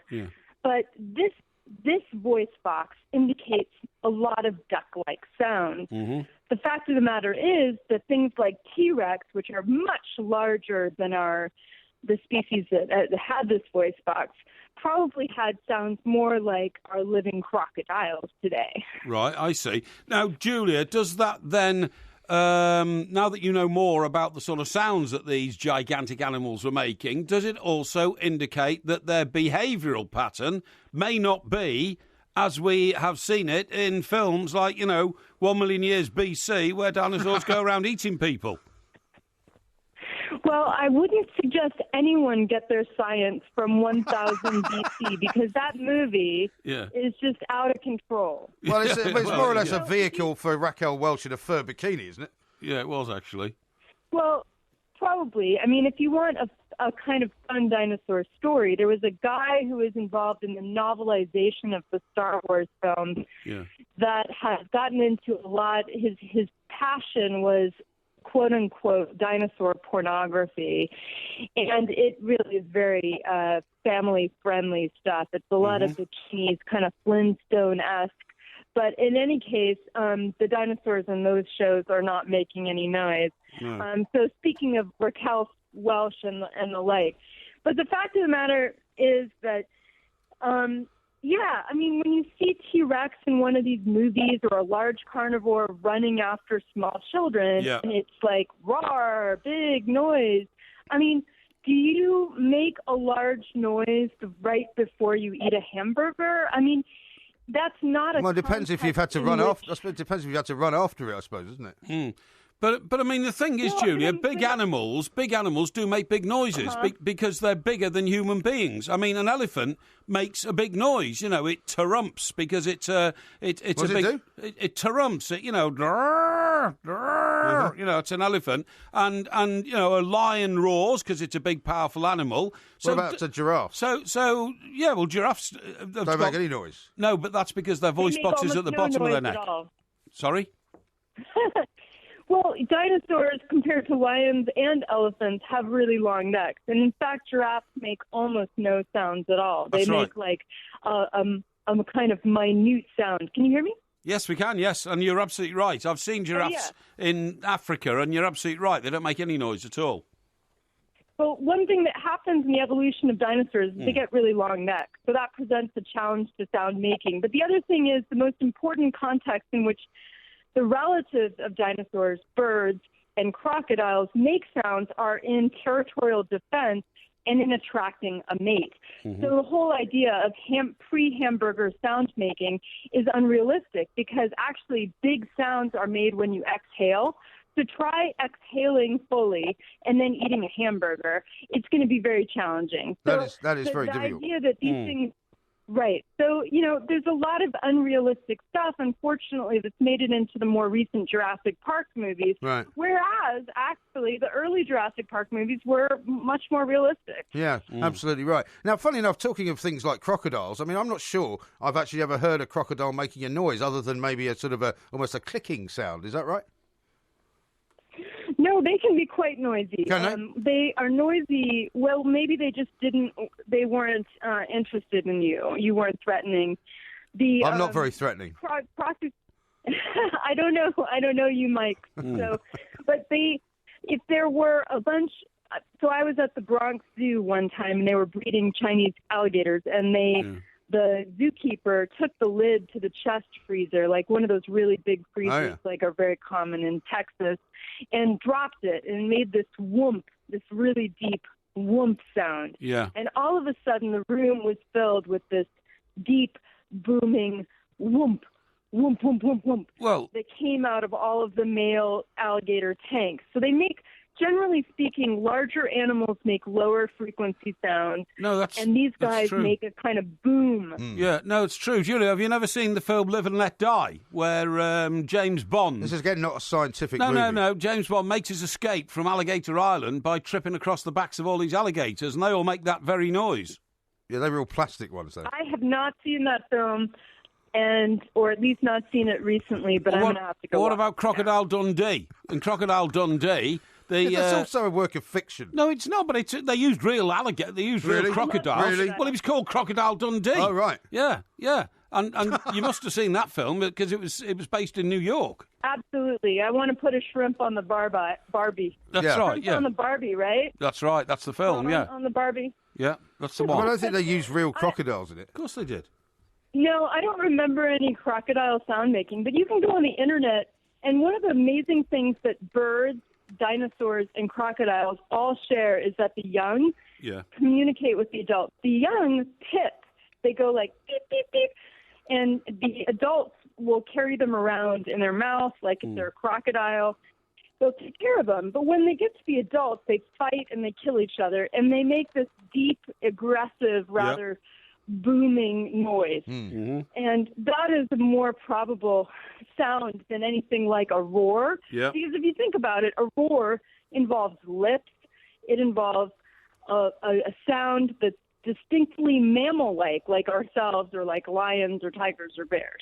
Absolutely. Now, is your study being sort of warmly welcomed by the sort of dinosaur scientific community? Because I know there's various different sort of parts of any scientific community, people who disagree with each other. Are people kind of going along with what your theory says? Well, it's pretty new, but I would say there's almost no studies of this. So we are one of the first to really look at this a scientific way or in a quantitative way. And so in that sense, I've heard only good things about our studies. But, science is sort of like that room at the zoo filled with the tanks of adult male alligators. It's very territorial. So right now we're being very well received, but I bet there's some kind of, somebody else will come out and propose something new. But right now we've been very well received. Oh, good. We've had a lot of good and finally, Julia, just because it's that time of year and that time of I suppose the decade, what have you got to say about the two dinosaurs currently bearing out against each other for the presidential office? Yeah. That's a territorial display that I will not miss. I mean, I just watched the last debate last night, and I mean, it's embarrassing to have this as our representation of American politics. Yeah, I think you're absolutely right. A lot of people here are saying they really are the two best people they can find in the United States of America to run for office. It's a shame. Yeah, it is bizarre. It is truly bizarre, and I'm ready to move on. So I think a lot of us. Well, if you want to come to Europe, be over. If you want to come to Europe, we are very welcoming to people coming from other countries here. So just let us know. Well, absolutely, I will do. But in fact, aren't you guys about to secede? Don't you have your own? Well, nobody really Brexit? knows. Like, aren't you Brexiting? Yeah, nobody really knows. Right now? Yeah, nobody really knows what's going to happen. Well, something's going to happen, but we're not quite sure what it is yet. But you're absolutely right. We'll leave fate to take its own turn. Exactly. Maybe we can meet in the middle in Iceland or something. Indeed. We'll see how that goes. Iceland sounds like a great place. That sounds good. That sounds good. I'll meet you guys in Iceland. Okay, I'll see you by the Blue Lagoon. Brilliant. Julia, thank you very much indeed. Julia Clark, Professor and John A. Wilson Centennial Fellow. What an interesting fascinating lady. Woman, yeah. Absolutely fascinating woman who studied the sounds that animals make. And you didn't call her prof either? No, I didn't call her prof, no, but the low resonance of the sound of the alligator and the crocodile I found absolutely fascinating. Yeah. Do you think when we come back later on you might be able to try and sort of mimic the quack of a dinosaur? No, definitely not. You're not going to do that? No, that's beyond me. OK, then. We'll stick to Bobcat Bob. This is Talk Sport. People are strange when you're a stranger. Faces look ugly when you're alone. Women seem wicked when you're unwanted. Streets are uneven when you're down, when you're strange. Faces come out. This is Talk Sport. We are the two mics. It's 3-3, by the way, now in the game at Green Bay, between Green Bay and the Chicago Bears, of course. Alan has sent a very nice picture in of a scientific study, which looks as if it's been sort of taken from the Flintstones, where he says Jurassic Park was just about as inaccurate as this. And it's a picture of the dinosaur in the Flintstones running out of Fred's house. I thought the greatest part a dinosaur played in the Flintstones was as the crane at the building yard. Yes, that was good. So Fred Flintstone sat on its back, it had long leads, and the dinosaur's head was used as the front of the crane, and Fred would then indicate that the dinosaur's head should go down, pick up a load of rubble, and in his mouth, not Barney rubble, and then lift it up, move around, and drop it somewhere else. Yes, brilliant. You remember that quite well, don't you? I do. Craig says this: Porky thinks the crocodiles were real in Crocodile Dundee. I suppose it was filmed in Dundee as well. You plank. And Dundee. Well, the crocodile in the water that nearly took off the female star's head was very real. Was it? Of course it was. Are you sure it wasn't done by CGI or something? No, definitely not. It was real. Here's one from Stevie who says, Crocodile Dundee, I couldn't even see that as a base of reference if Sir Richard Attenborough did the DVD commentary. Mm-hmm. On what? On Jurassic Park. Well, what's that got to do with Crocodile Dundee? Well, you also mentioned Jurassic Park. I didn't mention Jurassic Park. I mentioned Crocodile Dundee and I mentioned Live and Let Die. All right. Well, the film, didn't I? Well, you mentioned Crocodile Dundee. Yeah. Right. Attenborough was in Jurassic Park. So what's that got to do with Crocodile Dundee? Well, it's a film that we made reference to just now. No, I made reference to two films: Crocodile Dundee and Live and Let Die. What about 1 million years BC? And 1 million years That's BC. 3 films. Yeah, but I didn't make any reference. She made a reference to Jurassic Park. Oh, did she? Yeah. Oh, well, I see. You weren't listening to anything she said, were you? Yeah, but the reason I didn't invoke that is because in Jurassic Park, quite obviously, the dinosaurs were imaged. Because dinosaurs don't exist anymore. whereas crocodiles do. Well, they do. The crocodiles were real in Live and Let Die. Don't you remember the scene when Roger Moore had to get off the island and he tripped over the back of all six... those crocodiles that were in the water were not just lying there plastic? No. Of course they were. No, they weren't. No. Well, you think Roger Moore and the insurance company would allow Roger Moore to run across the backs of live crocodiles, which, if they were not being trained properly, could turn around and eat him? I believe they were sedated crocodiles. Look, your problem is they were. They had to be to make it look realistic. Sedated crocodiles? Yeah. And Where do you anyway, get one of them from? Don't you think the one Where'd you get a sedated crocodile from? Don't you think the one that eventually crawled out and set fire to the shack in which all the bodyguards were sitting? Well, the crocodile did. Yeah. How did he set fire to it? Did he have a box of matches? No. What happened was he ran. No, he walked in. Yeah. They all panicked and ran out. Right. And they knocked over a light, didn't they? So and, he didn't really set fire to it then? Well, I mean, he caused the fire. He got the blame. Listen, I think we should get back to the sleep issue because I found out a lot more information. Okay. What you can do is you can get a Valky human charger, which is a tiny iPod-like headset. Valky? Yeah, Valky. How do you spell that? Valki. It's made in Finland. Okay. And you put it on your... you put the headset on your ears, obviously, and you get a 12-minute spurt... which induces an instant serotonin boost. Oh. Well, is that from something audible? Yes. So that's like an oral stimulant? That's right. Okay. Right, what you do next is you get an oxygen-rich nasal breathing device. Still sounds very complicated. Well, this gives you great sleep. It's called the Rhinomed turbine. Right. You insert it up your nose. What's your problem? I'm trying to... Well, what is it supposed to be? What if you've got somebody in the room with you? What are they supposed to be thinking at this point? Well, no, this is You've when been lying there for 12 minutes listening to some cobblers, right? No, it's not. It's just Ennio or something. No. And then you're ramming something up your nose. Yeah, that's right. Yeah, the headset's for serotonin input. Yes. And this one is you put it in your nose to inflate your nostrils while you're asleep, so you take in more oxygen. Right. And it has a porcine effect. Porcine? Yeah. What you mean, as in pig? Yeah, that sort of thing, because, pigs have big, wide, flared noses. Oh, yeah. But do they sleep better for that, then? Yeah, they do. They do. Yeah, it's well known. Is it? Because they get more oxygen in the body. I didn't know they slept well. And then you can use a tube of Sleep Q Plus, right? What's that? What you do is you rub it on your lips, right? No, and it's sticky How stuff. long is this meant to take, all this? No, it's just how you prepare yourself but for it's bed. already going to take about half an hour at this point. No, it's for proper sleep. And do you know what it does? No. It's very sticky, Is and it creates stickiness, and it sticks your lips. What, you mean your lips stick together? Yeah, your lips stick together. Well, then you can't breathe through your mouth. Well, that's the whole idea. Is it? The whole idea is to make you breathe through your nose. Well, just gag yourself. No, don't be silly, because that would come off in the night. You put this sticky stuff on, it sticks your lips together, and then you have to breathe through your nose, and as you've enlarged your nose by sticking the device up it, what was it called again? What is that, like a sort of a nasal probe? Yeah, that's right. The Rhinomed turbine, a device inserted into the nose. The turbine gives me the idea that it's going to move as well. No, it just inflates the nostrils. Anyway, look, it's all worth looking at, because the point is we all suffer at some stage or another from lack of sleep, okay? Yeah. And well, you suffer from it more than I do because you don't have enough sleep. Anyway, I don't suffer from it so much because I have plenty of sleep. Anyway, this came from the fact that somebody sent me a book and it's called Sleep by this chap, Nick Littlehales, right? I'm sure get a copy. And we should get him on.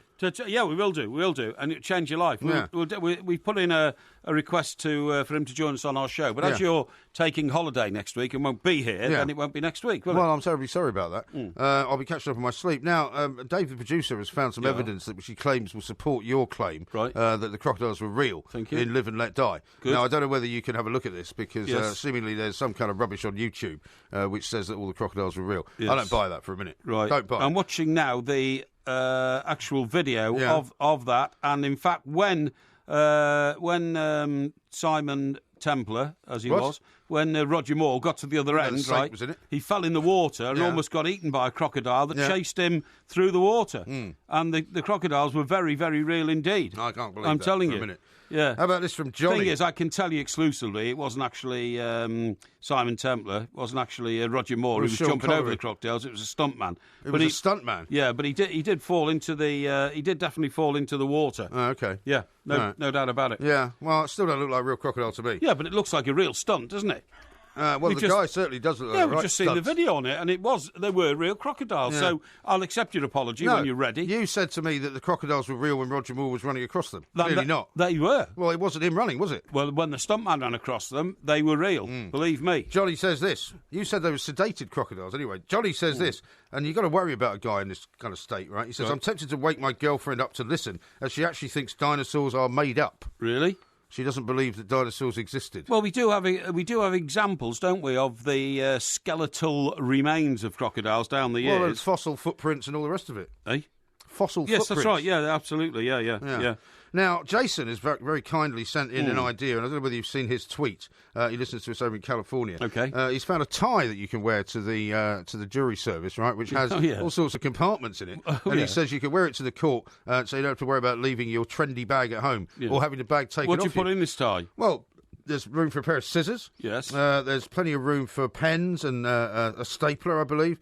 Paper clips, your ID card, credit cards. You wouldn't just wear that for a jury service. You could wear that to the office, couldn't you? You could, yeah. So it's a time which you put your pen in and so you've basically got a load of pockets on the inside. I see. Yeah. It's quite a good idea, actually. And put your sunglasses in it and all that kind of stuff. Yeah. Well, sunglasses might bulge out a little bit. Well, no, but you could take the wing of the sunglasses, couldn't you, and put it through a little clip or something like that. Yeah, you know exactly what I mean? right. Now, on the subject of jury service, Vicky wrote something earlier on. Yes. But I can't find it now. But she basically said what did she say? Well, the basic point of it was that she had been on jury service herself, and she went home on the bus one day. Right. And the people on the bus were one of the defendants and his kind of family, who were not particularly nice people. Right. She said she was terrified. And did they know she was a member of the jury? Well, she doesn't elaborate on that. Right, I mean, they must have done, because she was sitting there. Yeah. They were sitting in the court. No, I totally agree. I mean, that's not very good, is it? It's not very worrying, isn't it? Because, as you quite rightly say, supposing I'm in the jury and the guy up in the dock is like a well-known gangster. Yeah. Well, all he's got to do then is clock. Hey, that's Porky Parry on the jury, right? Which happens all the time, without being big-headed. It does. It happens to you. This is what I've often said to you. You've had police cars pass you, and people and the police officers wind down the window and say, "Hi, Mike, how you doing?" Well, this is what I've often said to you. You have to be a bit careful about revealing where you go. Yeah, exactly. Not because you want to be left alone, but because there might be people out there who wish to do you harm. So if Mr. Gangster Villain in the dock is on bail, what's to stop him coming out of the court one night and saying to a couple of his henchmen, "By the way, one of the jurors is Porky Parry. Get over to TalkSport and do him." Yeah. You know? Well, exactly. Nobble him. It's a big problem. Yeah. We got loads more coming up next on TalkSport.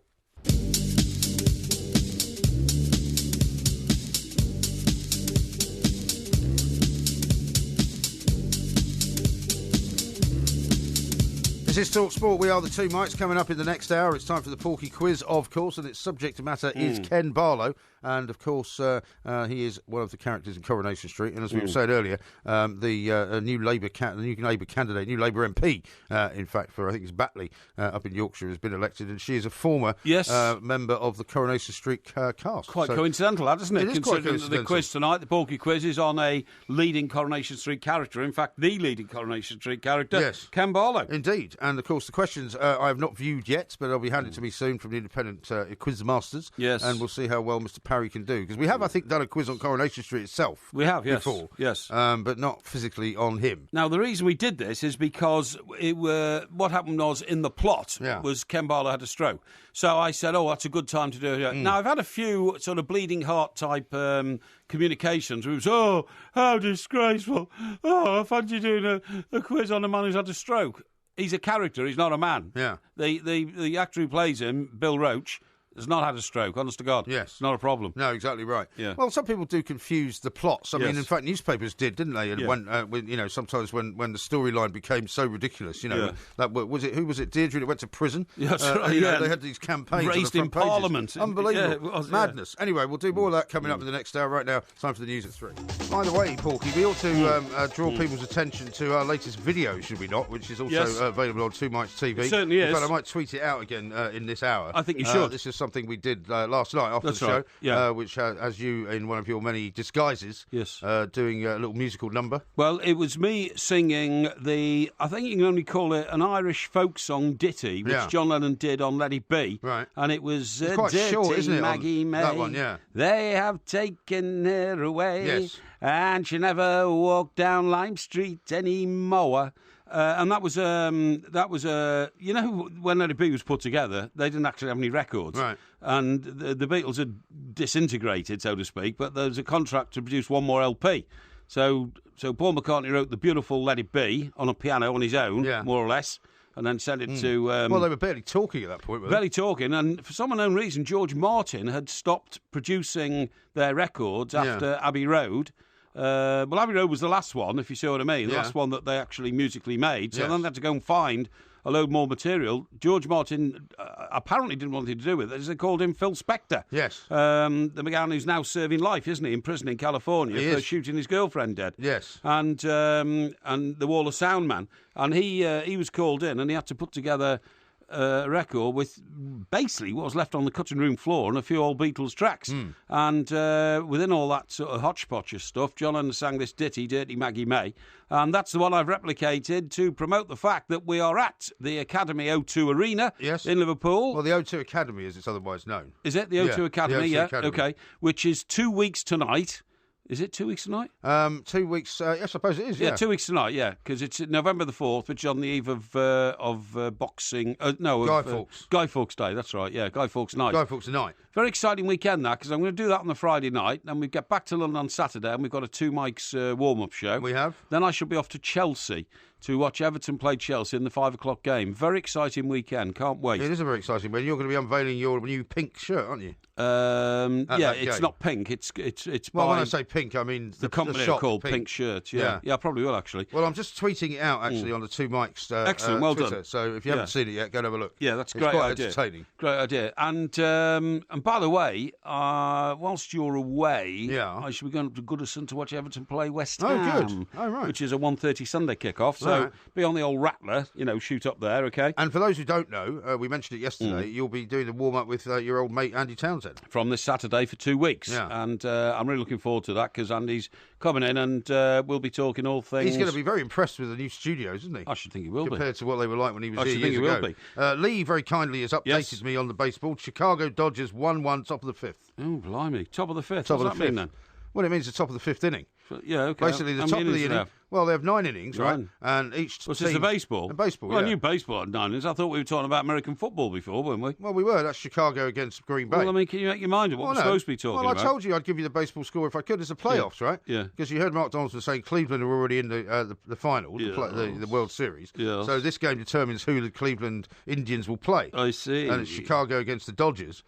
From LA, right? And so the top of the 5th means that one team is batting, and then the bottom of the 5th is when the other team is batting. That's brilliant. Good. I'm glad to know that. Now then, we're talking about travelling. I've just been telling you I'm going up on the Rattler to see Everton play West Ham. Right? Yes. Now then, I mentioned this to you the other night. We didn't get round to talking about it, but you told me your daughter's already flown on it. What about this Norwegian Air? Well, this latest business report taking on the British Airways group IAG in its Spanish and transatlantic backyards. IAG? IAG is the holding company for British Airways. Oh, it's not... International Airline Group, right. okay? Is that the thing that's associated with Iberia as yes, well? That's right. Yeah. Well, if you'd have listened, I said taking on the British Airways Group, IAG, in its Spanish and transatlantic backyards, has sent profits at Norwegian Air soaring. All right. The latest low-cost airline to steal market share from Europe's legacy carriers reported a net profit of £99 million for the July to September quarter, up 16 million on the year. This is incredible.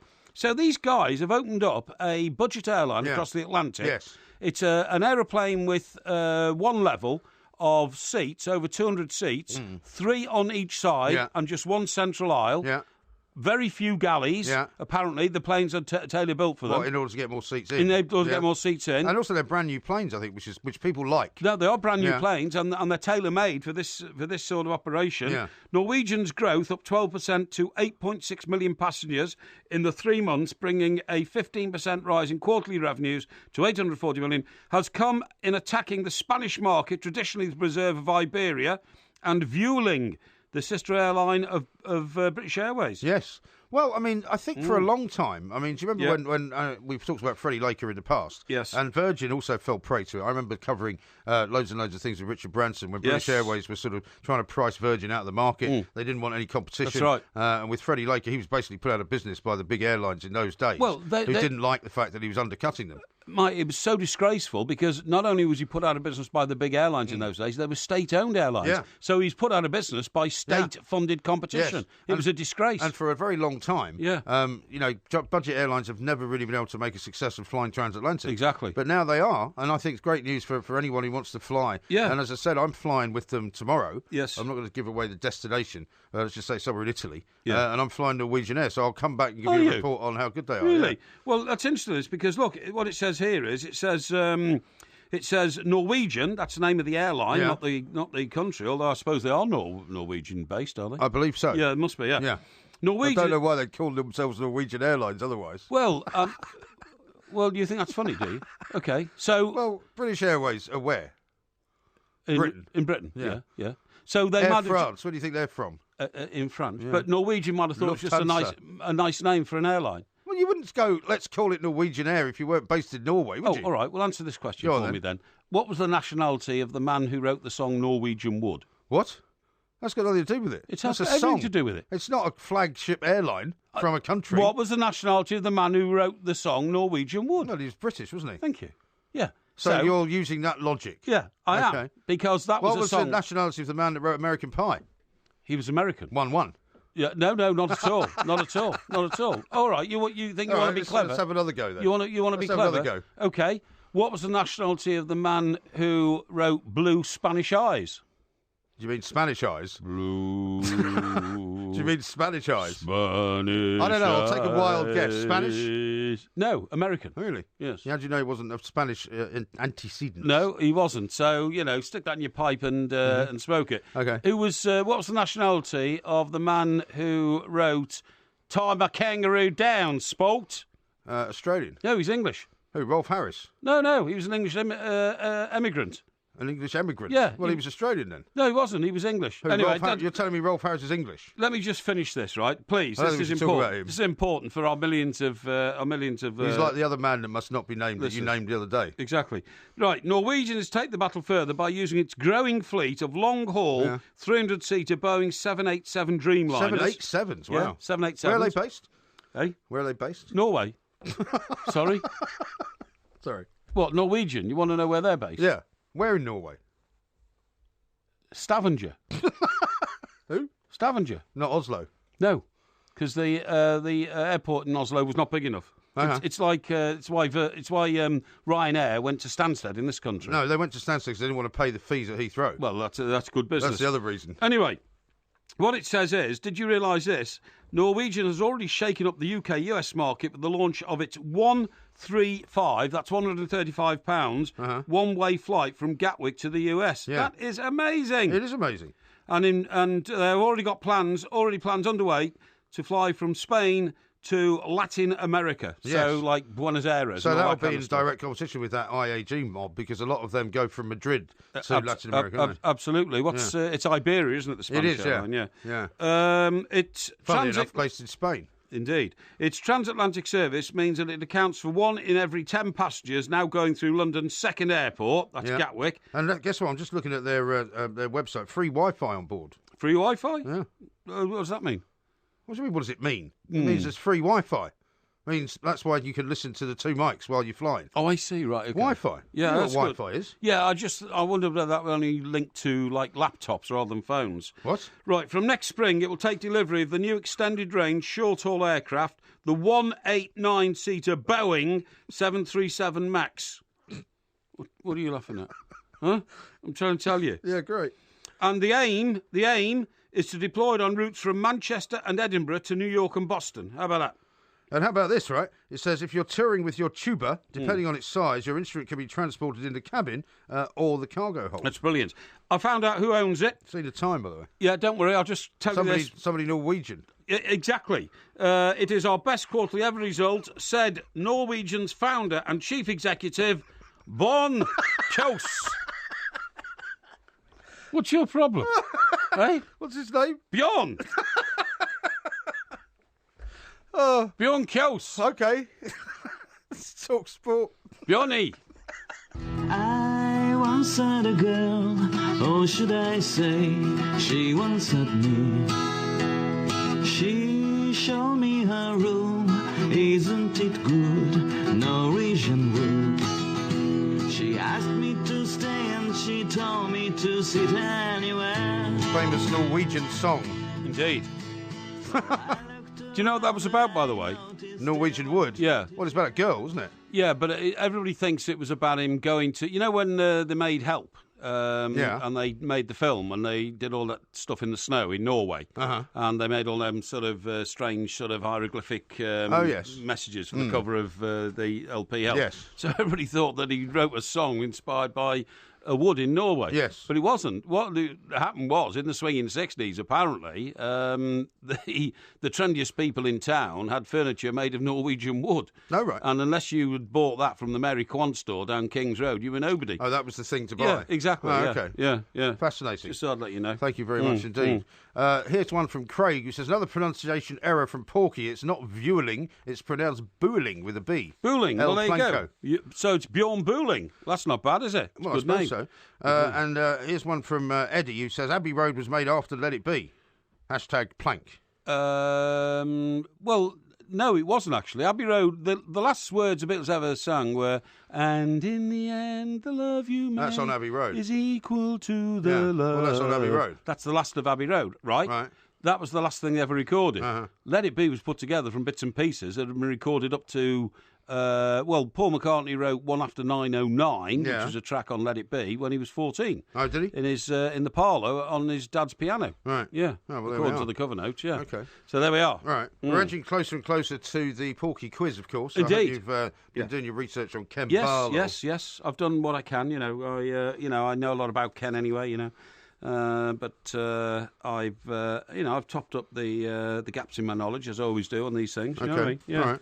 Now, listen, do you want to talk about the fact that Gary Lineker's having a bit of a spat with various people? Well, we can do. He seems to have found himself on the front page of the Sun this morning. He put out a tweet yesterday about the what he described as the terrible way that people were being treated coming to this country, i.e., the people who are being described as children, who a lot of people have their doubts about. Yes. He did actually. He's very forthright about it, and he's entitled to his opinion, isn't he? Of course he is. And when you're forthright in this country, people react. He, excuse me, his original tweet said, "The treatment by some towards these young refugees is hideous, racist, and utterly heartless. What's happening to our country?"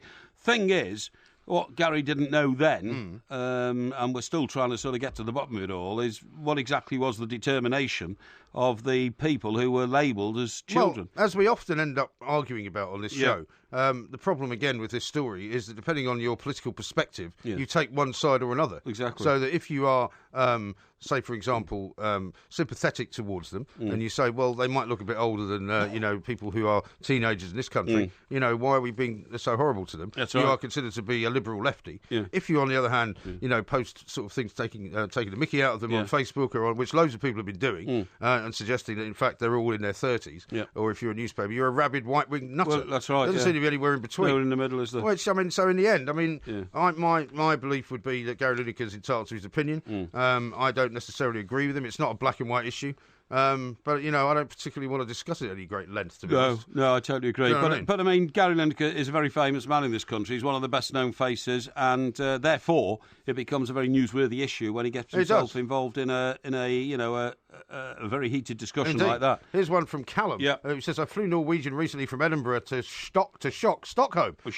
And impressive planes and Wi-Fi to download the podcast." Yeah, that's great. Now listen, I talked to you earlier, and this was when we did the handover with our previous colleagues, right? Andy and Jason, about Takeaway Britain. Yes. Now it points out in this new report that once upon a time it was a treat, wasn't it, to be told, "Oh, we're getting Indian takeaway tonight," or getting Chinese takeaway, That's right. something like that. Then stopping for the way home on a takeaway pizza used to be something unusual. But as you described your night out with the Kentucky Fried Chicken scenario, you basically were walking up the high street trying to decide which one of about 7 or 8 possible choices you're going to go for. Absolutely. Well, anyway, it says here, takeaways are taking over as the norm for many of us. Spending on home-delivered food expected to more than treble by 2020.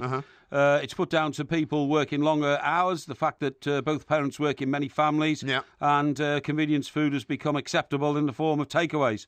£2 billion spent in 2015 will rise to 7.6 billion by 2020. Yeah. And apparently it's already happened in America. And well, we know that, don't we, from New York. When did you ever cook in New York? Yeah, I didn't cook very often. I didn't either. Although once we bought a flat, Yeah, sure. and we had a baby, you know, then we used to do it a bit more. Yeah, yeah. But yeah, when you were there on your own, blimey. you just ate out all the time. Of course. Well, it's the food capital of the world, isn't yeah, it? or got the Chinese... Anyway, you'll understand this, because I accused you of having all these apps on your phone for takeaway. Well, I've got one food. app, as I said. It says, as demand for takeaways soared, a stream of delivery firms have been launched. Now, the biggest, apparently, is Deliveroo. Deliveroo, yeah. Those are the guys you see driving around on bicycles quite often. Oh, yeah. And with a Deliveroo box.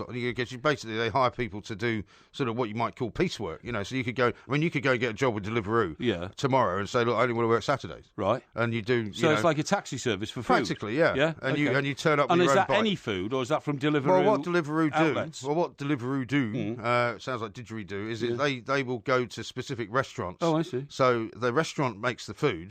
They then go to the restaurant, pick it up. So all they do is deliver it. So it's just a cab service for food. Basically, yeah. Delivery service. Which is quite a clever idea. Yeah, I suppose so. Anyway, major rival is Uber Eats. Uber Eats. Part of the international Uber taxi empire. Did you know that? Didn't know that. Right. The one I've got is Just Eat. You've got Just Eat. Yeah. Last month, Amazon launched Amazon Restaurants. Okay. Which is also, so far only lives in London, but the service is free for customers signed up to Amazon Prime, which costs $79 a year. Yes. What's Amazon Prime? Amazon Prime is basically it's a shop. It's everything that Amazon do. Right. It entitles you to watch Amazon TV. Yes. And a lot of movies are on there, which you can download and watch, or you can rent. They also have a few. They're doing now. Funnily enough, I was looking at a story about Netflix the other day. Yeah. Netflix are doing so well now that people are piling in because they're making billions and billions of dollars. Right. Because they're now generating their own stuff like House of Cards. Yeah, sure. Amazon are doing the same thing. If you join Amazon Prime, it's sort of like you're a first-class member of their service. Right. So if you get anything delivered, they deliver it to you for free. I see. Sometimes the same day. Right, okay.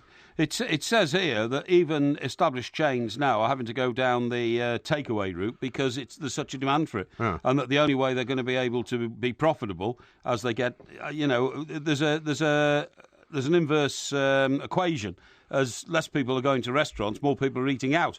So restaurants are having to adapt. It's a bit like what our industry in newspapers had to do. The fewer people buying newspapers, the more you had to expand your websites. And also the way that people are eating out is changing as well. I mean, some of the most popular restaurants in London now are not really restaurants where you sit down at a kind of conventional table with a tablecloth. They're places like, I went with our friend Deborah, who was in the other day. Yes. We ended up in this very nice, quite trendy tapas bar where a lot of people just eat standing up. What, like dips and that sort of stuff? Well, no, it's tapas, so it's like small plates of things rather like than... a bit of cod and all that. Well, no, you get some patatas bravas rather. You'll get some chorizo with something else, But basically, you get these small dishes, but it's almost like you're standing at a bar. Yes. So you're not sitting at a traditional table, and so they can operate in very much smaller areas. Yeah. Right. Okay. And it's great.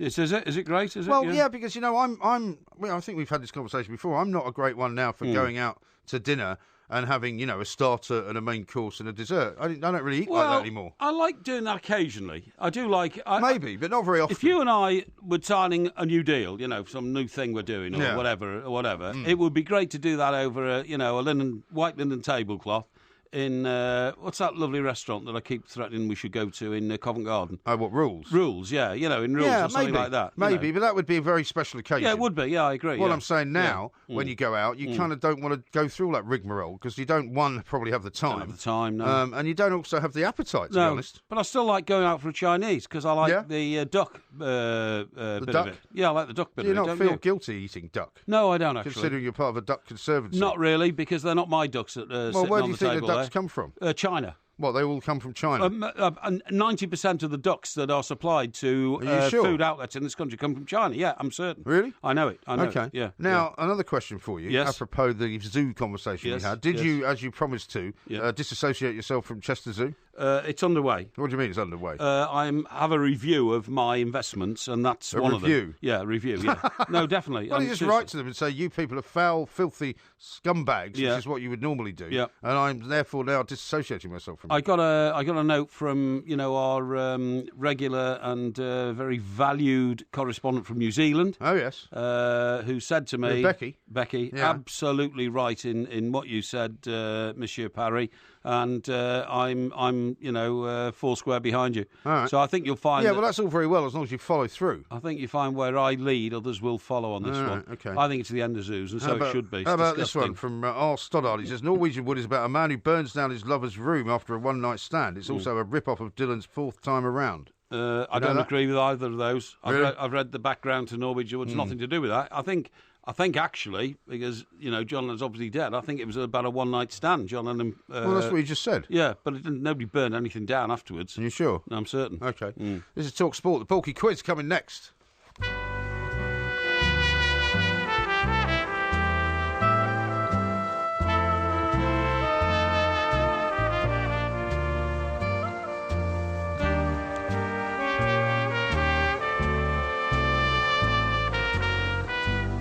Who can not know what that song, of course, is?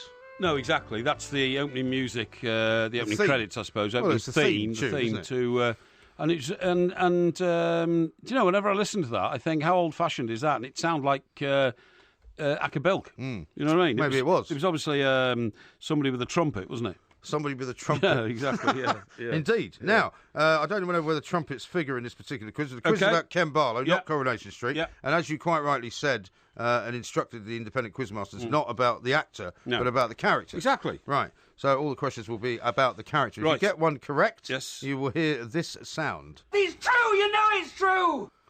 And if you get one incorrect, you'll hear this. It's a humiliation.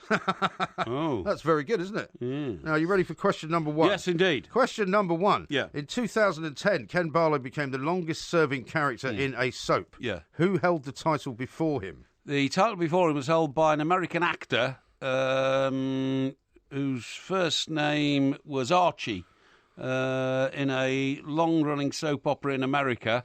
And Ken Barlow entered the Guinness Book of Records as having the record for being the longest-serving soap. That's not the answer, is it? Well, it is, yeah. I need the guy's character and the show that he was in. Well, the show was called, I think his name was Archie Moore, same as the boxer from years ago. Okay. And the show was called something like Boomerang or something like that. Incorrect. It's a humiliation. It was, in fact, Dr. Bob Hughes, and he was on a show called As the World Turns. Well, that was, but it was in America, wasn't it? Well, you don't get anything for that. Well, I got it very close. No, you didn't. I thought I did. Well, I don't think so. Question number two. How many times has Ken been married? Ken has been married in Coronation Street. I think I'm right in saying... Thinking aloud here, I think I'm right in saying that he married 3 women, but he married one of them twice, so he's been married 4 times. Correct. Hooray! It's true, you know it's true. Woo! Very good. Number 3. Who else, apart from William Roach, has played Ken? Well, in Coronation Street, nobody's played Ken Barlow except Bill Roach, but there was a stage play which was put on in the West End, Coronation Street, which wasn't sanctioned by Coronation Street, and the actor who played him was... Let me think who it was. It was Archie Moore, was it? No, it wasn't Archie Moore, no. It was, I believe it was somebody like... Now, I'm thinking aloud here. You know the guy who was in the Sweeney, not John... what's his name? The other guy who played George, the sergeant. That was... and then he married Drew Lenska. I can't help you with this. And I think he's in another sort of crime series.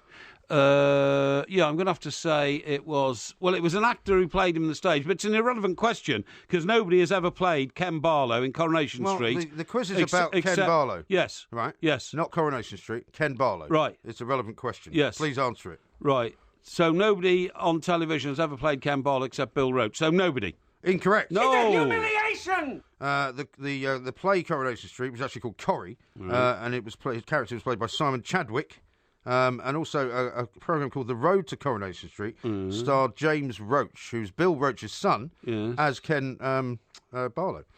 Yeah, but you see, none of that was in Coronation Street. Well, the quiz is not about Coronation Street, it's about Ken Barlow. Yeah, question number 4. Bending the rules. Yeah, question nothing to do with me. I just read the questions out. Question number 4. Ken attended Manchester University. He got a second-class honours degree in what subject? He studied and got a second-class honours degree in English. English and? English and... let me see. I think it was English and politics. Incorrect. No! I'll give you half a point for English. You get half a point for English and history, actually. English and history. Yeah. Question number 5. Yes. Why did Ken split up with his first wife, Valerie Tatlock? Well, actually, Ken didn't split up with his first wife. What happened was she electrocuted herself when she was doing the ironing with the first electric iron that was ever introduced into the show. Well, that pretty much acts as splitting up, I suppose. Well, I mean, yeah, but I mean, they didn't divorce or anything. The answer is, poor old Valerie died at the ironing board. Correct. Thank you. It's true, you know it's true.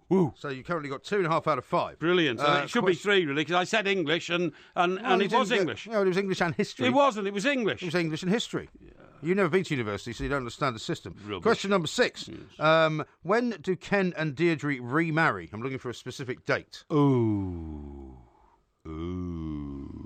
What year, you mean? Month, year.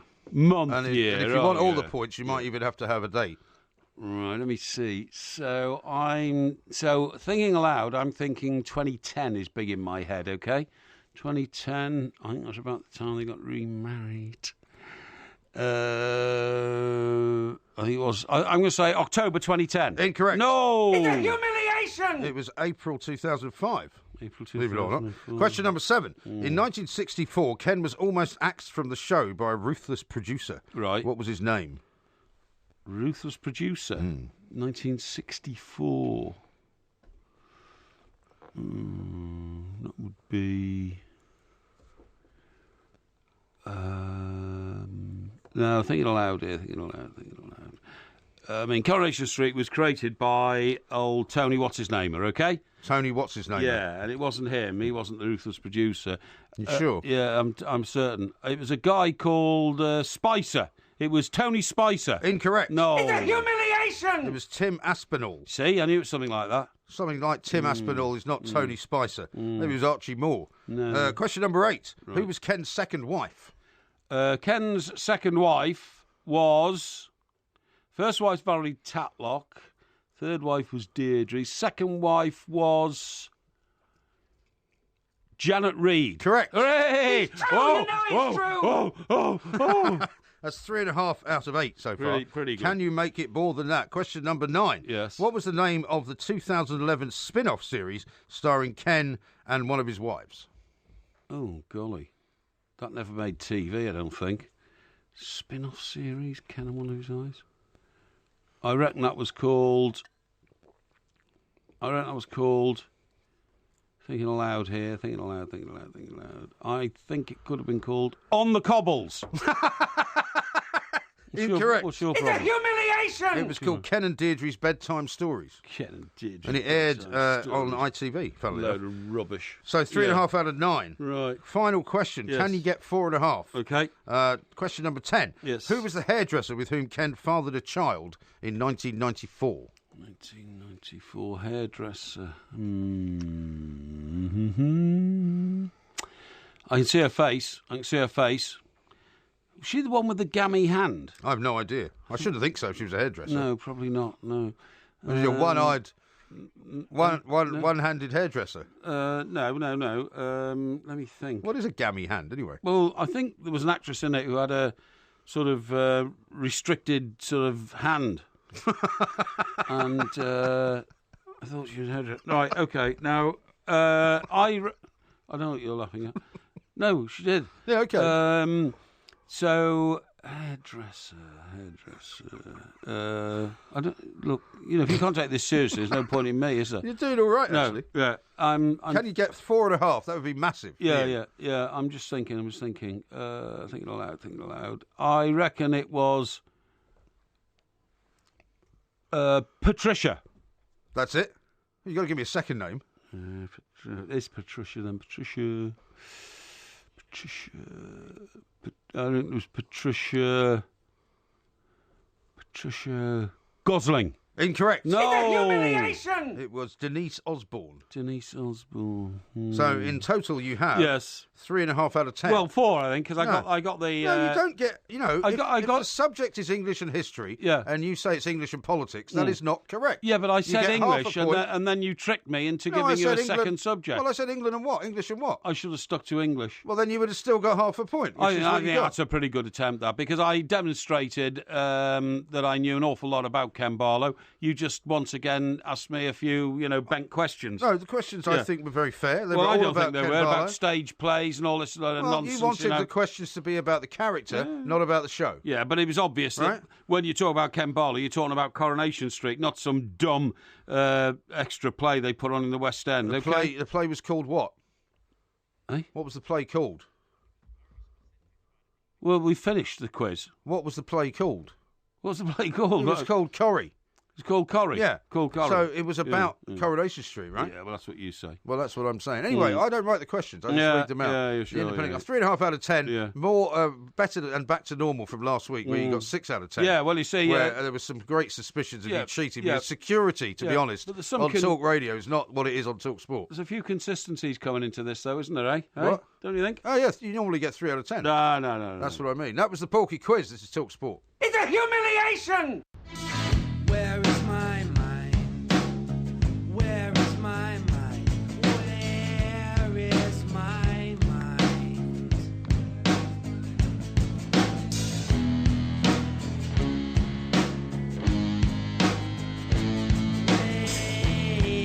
This is Talk Sports. We are the Two Mites. There will be a podcast coming out a little bit later on. We are, of course, doing our next live show at the O2 Academy up in Liverpool on November the 4th. If you haven't got a ticket yet, you can get your tickets through a ticket web, I believe, but also through our website, the2mites.co.uk. Yep. Maxwell says 3.5. Shocking lack of knowledge once again. You could do a quiz on Porky and he'd get 2 out of 10. Yeah, that's very harsh. Becky isn't it? says, good Porky quiz from Mike Parry, better than I forecast. Yes. And looking up On the Cobbles TV show on Netflix tonight. Yes, yeah, absolutely. Yeah, well, they should have called it On the Cobbles, because that's what everybody refers to. You know? Dave Meister, who is somebody who obviously harbours all sorts of grudges in his life, Yes. says this is painful to listen to, but there is gerrymandering going on. He can't spell it correctly. Yeah. Then he says, when Mr. Graham said The Who sung with Elvis posthumous question, Yes. that was a farce. Yes. First of all, I never said that The Who sung with Elvis. But if you're talking about an Elvis Presley quiz, which we did probably a couple of years ago, you don't remember it terribly well. Yeah. And as I've said often, I do not write the questions. That's right. Mark says, give him the point. She did have a gammy hand. Did she? Yes, she did, yeah. Yeah. Is that Well, right? She did. Well, I don't know. I I've should no have had idea. half a point for that. Well, I don't think so. No, I I don't think think I should. technically gammy hand is a phrase we can accept. Well, you know what I was getting at. Listen, by the way, did you know that last night was a record Last night? £26.2 million payout on the National Lottery? Was it? I bought £20 worth of tickets. Well, you buy £20 worth of tickets every week. No, this was for one. For what? Oh, I really? normally buy 10 and 10. Why? Well, because I wanted to win 26.2 million. Why? Well, because I like having lots of money. Yeah, but I mean, you don't need 26.12 million, Well, I could whatever have it done is. with it, couldn't I? You know. Well, I mean, I Would've been suppose great. everybody could have done Yeah. with it. So how close did you get any of the numbers at all? I got 2. Really? On one line. Right. Which means What do you have to get now? 5? you have to get 6. No, but I mean to win anything substantial. Yeah, I suppose so, because 5 will get you a bit of money. 5 plus the spare number, Right. The whatever they call it. You know, there's a spare number. Yeah, there is, yeah. Yeah. Bonus ball, is it? Bonus ball. That's right. That gets you about 180,000 or something. But I wanted all 6. I wanted the jackpot, but I didn't get it. And the most I got was Well, 2. I'm terribly sorry to hear And that. do you know what you get for 2? What, nothing, right? No, you get a free. Oh, you get a free go. Free go. And what is it, £2 now? £2 a go, yeah. So I haven't bought a lottery ticket for years. Yeah, so I was rather disappointed, actually, because I had high hopes that I might have cracked it. Really? You know. But there you go. When we were in Spain, funnily enough, Yes. The Euro Millions was massive. Oh, right. Well, it always last is. week. It No, always is. but it was like a 3-week rollover. Right, It was like okay, 65 million. Yeah. And my daughter's fiance said, I'm going to buy some tickets. Right. He said, maybe tomorrow we won't have to go home. Yeah, exactly. That would be brilliant. But of course, like everyone who says things like that, he didn't win. You know, when the lottery first came out in America, sort of in the 80s, Yeah. I was in Washington one day, and I don't know what I was doing. I went to a shop, and I went there just to get like a paper or something like that. I mean, they became obsessed. There was a woman there who was buying hundreds of lottery tickets. And those are all state-run, aren't they? Yeah, they are. So yeah, they differ from state to state. Yeah, hundreds. You know, they all went mad. Now, listen, what about getting a break in life? This is a story that really fascinates me, right? Okay. What happens is they're doing some news reporting about the tension between India and Pakistan. Yes. Because ever since Pakistan has been founded, the tension's been in Kashmir, hasn't it? Which is the state between the two. Yes. You know what I mean? And that's where the it's up in the sort of the beginnings of the Himalayas. Yeah, absolutely, and all that kind of stuff. Anyway, what they do is now this is not a rude expression. They take a picture of a chai walla. And a chai walla, like the guy that makes the tea. Yeah, that's right. Yeah, absolutely. And his name is Arshad Khan, 18, a chai walla. In the city's Itwar Bazaar, you know, they're going around asking people, you know, how was the tension and all that kind of stuff. That's this guy. Ever since the pictures were taken of him, his life has literally transformed. People have gone mad. Women swooning literally in the aisles, saying he's the most handsome man they've ever seen. Really? Yeah. His life has transformed since photographs of him manning his tea stand. He ran a little roadside tea stand, right? Yeah. Were posted online last week. Within hours, he'd become an internet sensation. And where is this, Amritsar? This is... or is it in Delhi or somewhere? Itwar Bazaar in Islamabad. Oh, Islamabad, okay. A humble Islamabad tea seller brought a moment of fleeting unity. Arshad Khan, 18, a chai walla, that's what the official title is, tea seller, right? Yes. Within hours, he was an internet sensation with Facebook and Twitter users on both sides of the border swooning over his raffish moustache and his lustrous looks. How amazing. That's the way the report goes. Okay. Pakistan has the most handsome chai wallas. Don't bomb it. One young Indian woman appealed to her government. Well, I mean, anything stops the bombing, I suppose. Exactly. They're saying let's not fight when they've got such good-looking people. Right. Her voice was echoed by thousands as the hashtag Chai Walla went viral across the region. Right? Right. Arshad, the guy concerned, was swiftly identified, prompting a stream of admirers to his stall. Right. So all of a sudden, he's got all these women queuing up buying tea off him. Okay. He said, I don't know what's happened, but some 40 or 50 girls have visited me this morning. He told Samus TV, which is a local TV station. He said, the same day, I was offered a modelling contract. Wow. And I've now given up selling tea. And I've been talking to a film producer about moving into acting. Tremendous. Yeah. Well, I guess it's good to know that these things can still happen. So what's your first impression when you see the picture of Chai Walla? Very good-looking man. Yeah, exactly. That's what I mean. He's definitely got a future in the movies, I would say. Well, exactly. Yeah. And you say to yourself, golly, why wasn't I discovered like that when I was 18? Well, you were driving around in the Corona truck. I was, Well, there's a good reason for that. You don't look like him, one. Yeah. And also, there wasn't social media in those days. No, there wasn't. So That's you would have right, had to get your picture in the local paper. I did, the Chester Chronicle. Well, how did you get your picture in? Because I was the deputy sports editor and I presented the local fishing club with their prize. Well, that's not the same. No, the fishing club. Yeah. Yeah, that must have been one of the high points of your career. Well, you know, I gave it was the Chester Chronicle fishing trophy. Did you do it when your boss was away? Yes, I deliberately, did. Yeah, so that you could be in the paper. Exactly. Yeah. Well, no, the point is you should have been spotted as a youngster, though. Is my point. Yeah, exactly. When you could have been the most handsome, Corona truck delivery boy. I could have been in the area or something like that. I could have been. All your cooking and all that sort of stuff. Yes. You know that I have ambitions that one day we'll actually get your recipes up on the internet. We're certainly going to do them on our new website. On our new website. Yeah. But then, further to that, I might even try and investigate whether some of my friends in the publishing industry would like to publish some of your your recipes. It's very kind of you. Yeah, but what I was going to say What do to you mean you I finally get to publish a book? We'll finally get to publish a book. Yeah. You claim you've written some, but I I've have never written seen loads, one. Yeah. Anyway, what I was going to say to you was... 1910 at the moment. 2010, sorry. Hey? 2010 to the Packers. Oh, I thought you were telling me what year Ken Barlow got remarried, 2010. 2010, no, you were 5 years out. I was surprised about that. 2005. Anyway, listen, do any of your recipes include squid? Squid? Yeah, well, sometimes I'll put that in the old paella. Well, can I tell you this? Yes. You've got to give it up. Why? You're damaging the environment. Rubbish. Our love of calamari and seafood pasta is having literally a massive effect on the marine environment, experts are warning. Why just squid? Well, I mean, squid... well, calamari is squid, isn't it? Huh? Calamari is squid? Calamari is squid, There yeah, you but go. why just squid? I mean, people eat all sorts of things that come out of the sea. It says here, this is from one of my journals. By who's saying this? On marine biology. Oh, yeah. Okay. It says, although the creatures themselves are not under threat, the way they are caught can harm other endangered species. Now, the Marine Conservation Society, very influential body, is warning that if you eat squid, you should be careful about where it comes from. Yeah. Now, the new Good Fish Guide... I only eat it out of the Thames. Oh, that's not good. I'm joking. Oh, right, okay. The Good Fish Guide, which is being published by the MCS, which is the Marine Conservation Society, is publishing information on squid in the way in the past it has done on tuna and other threatened species. Now, Japanese... Well, they had a very successful tuna campaign, I would say. Do you know what happened to me today, by the way? What? I got home and I was a bit peckish. And, yeah, when aren't you peckish?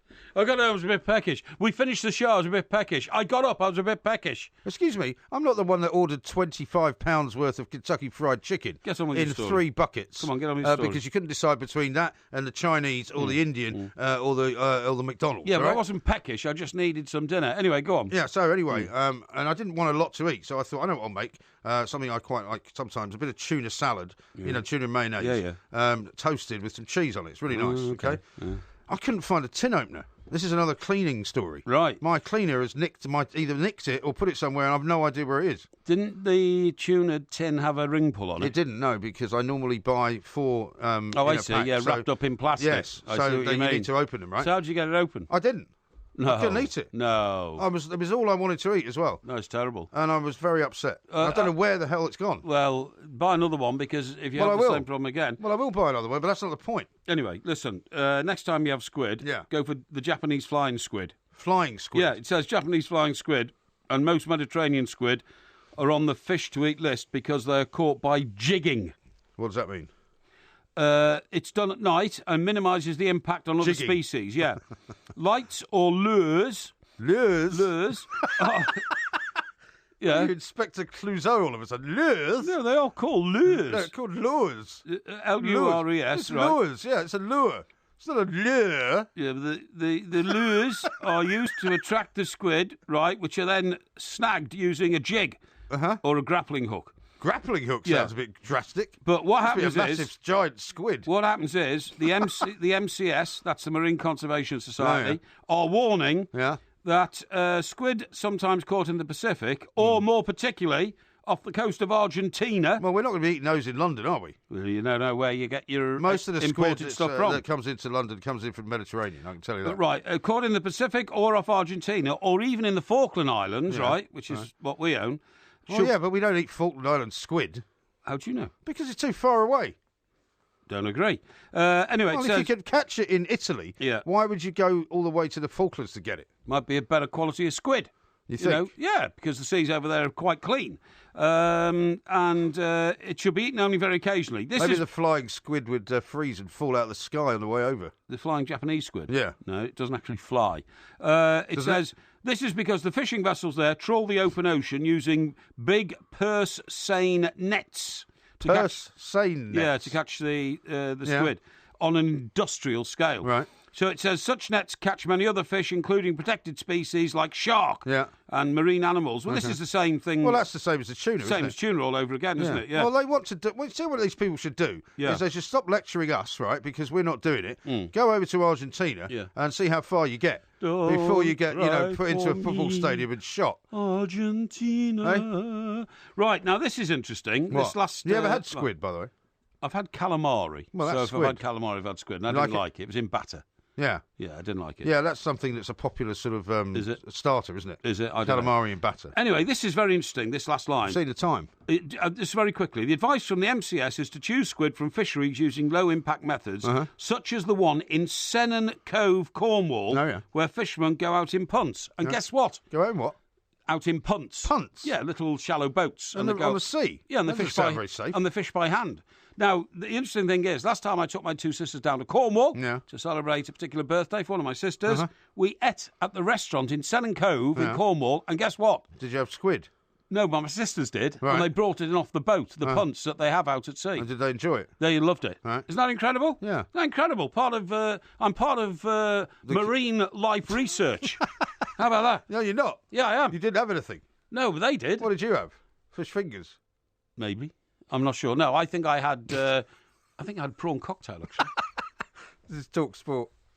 Baby, you and I are not the same. You say you like the sun, I like the rain. So before we go, do it all again.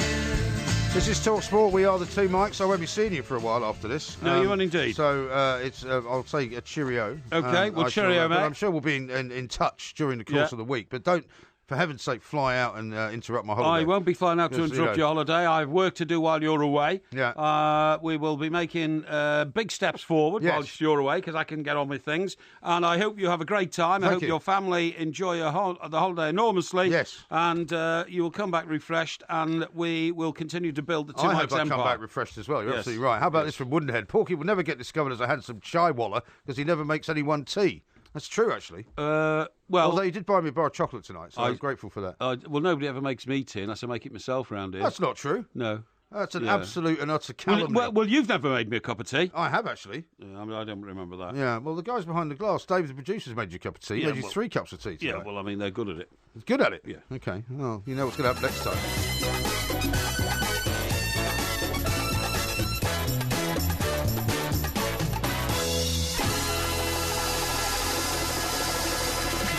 I shall be, what's the word, prowling the country. Will you? Prowling the country, Blimey. looking at opportunities which, which can further the expansive nature of our communication message to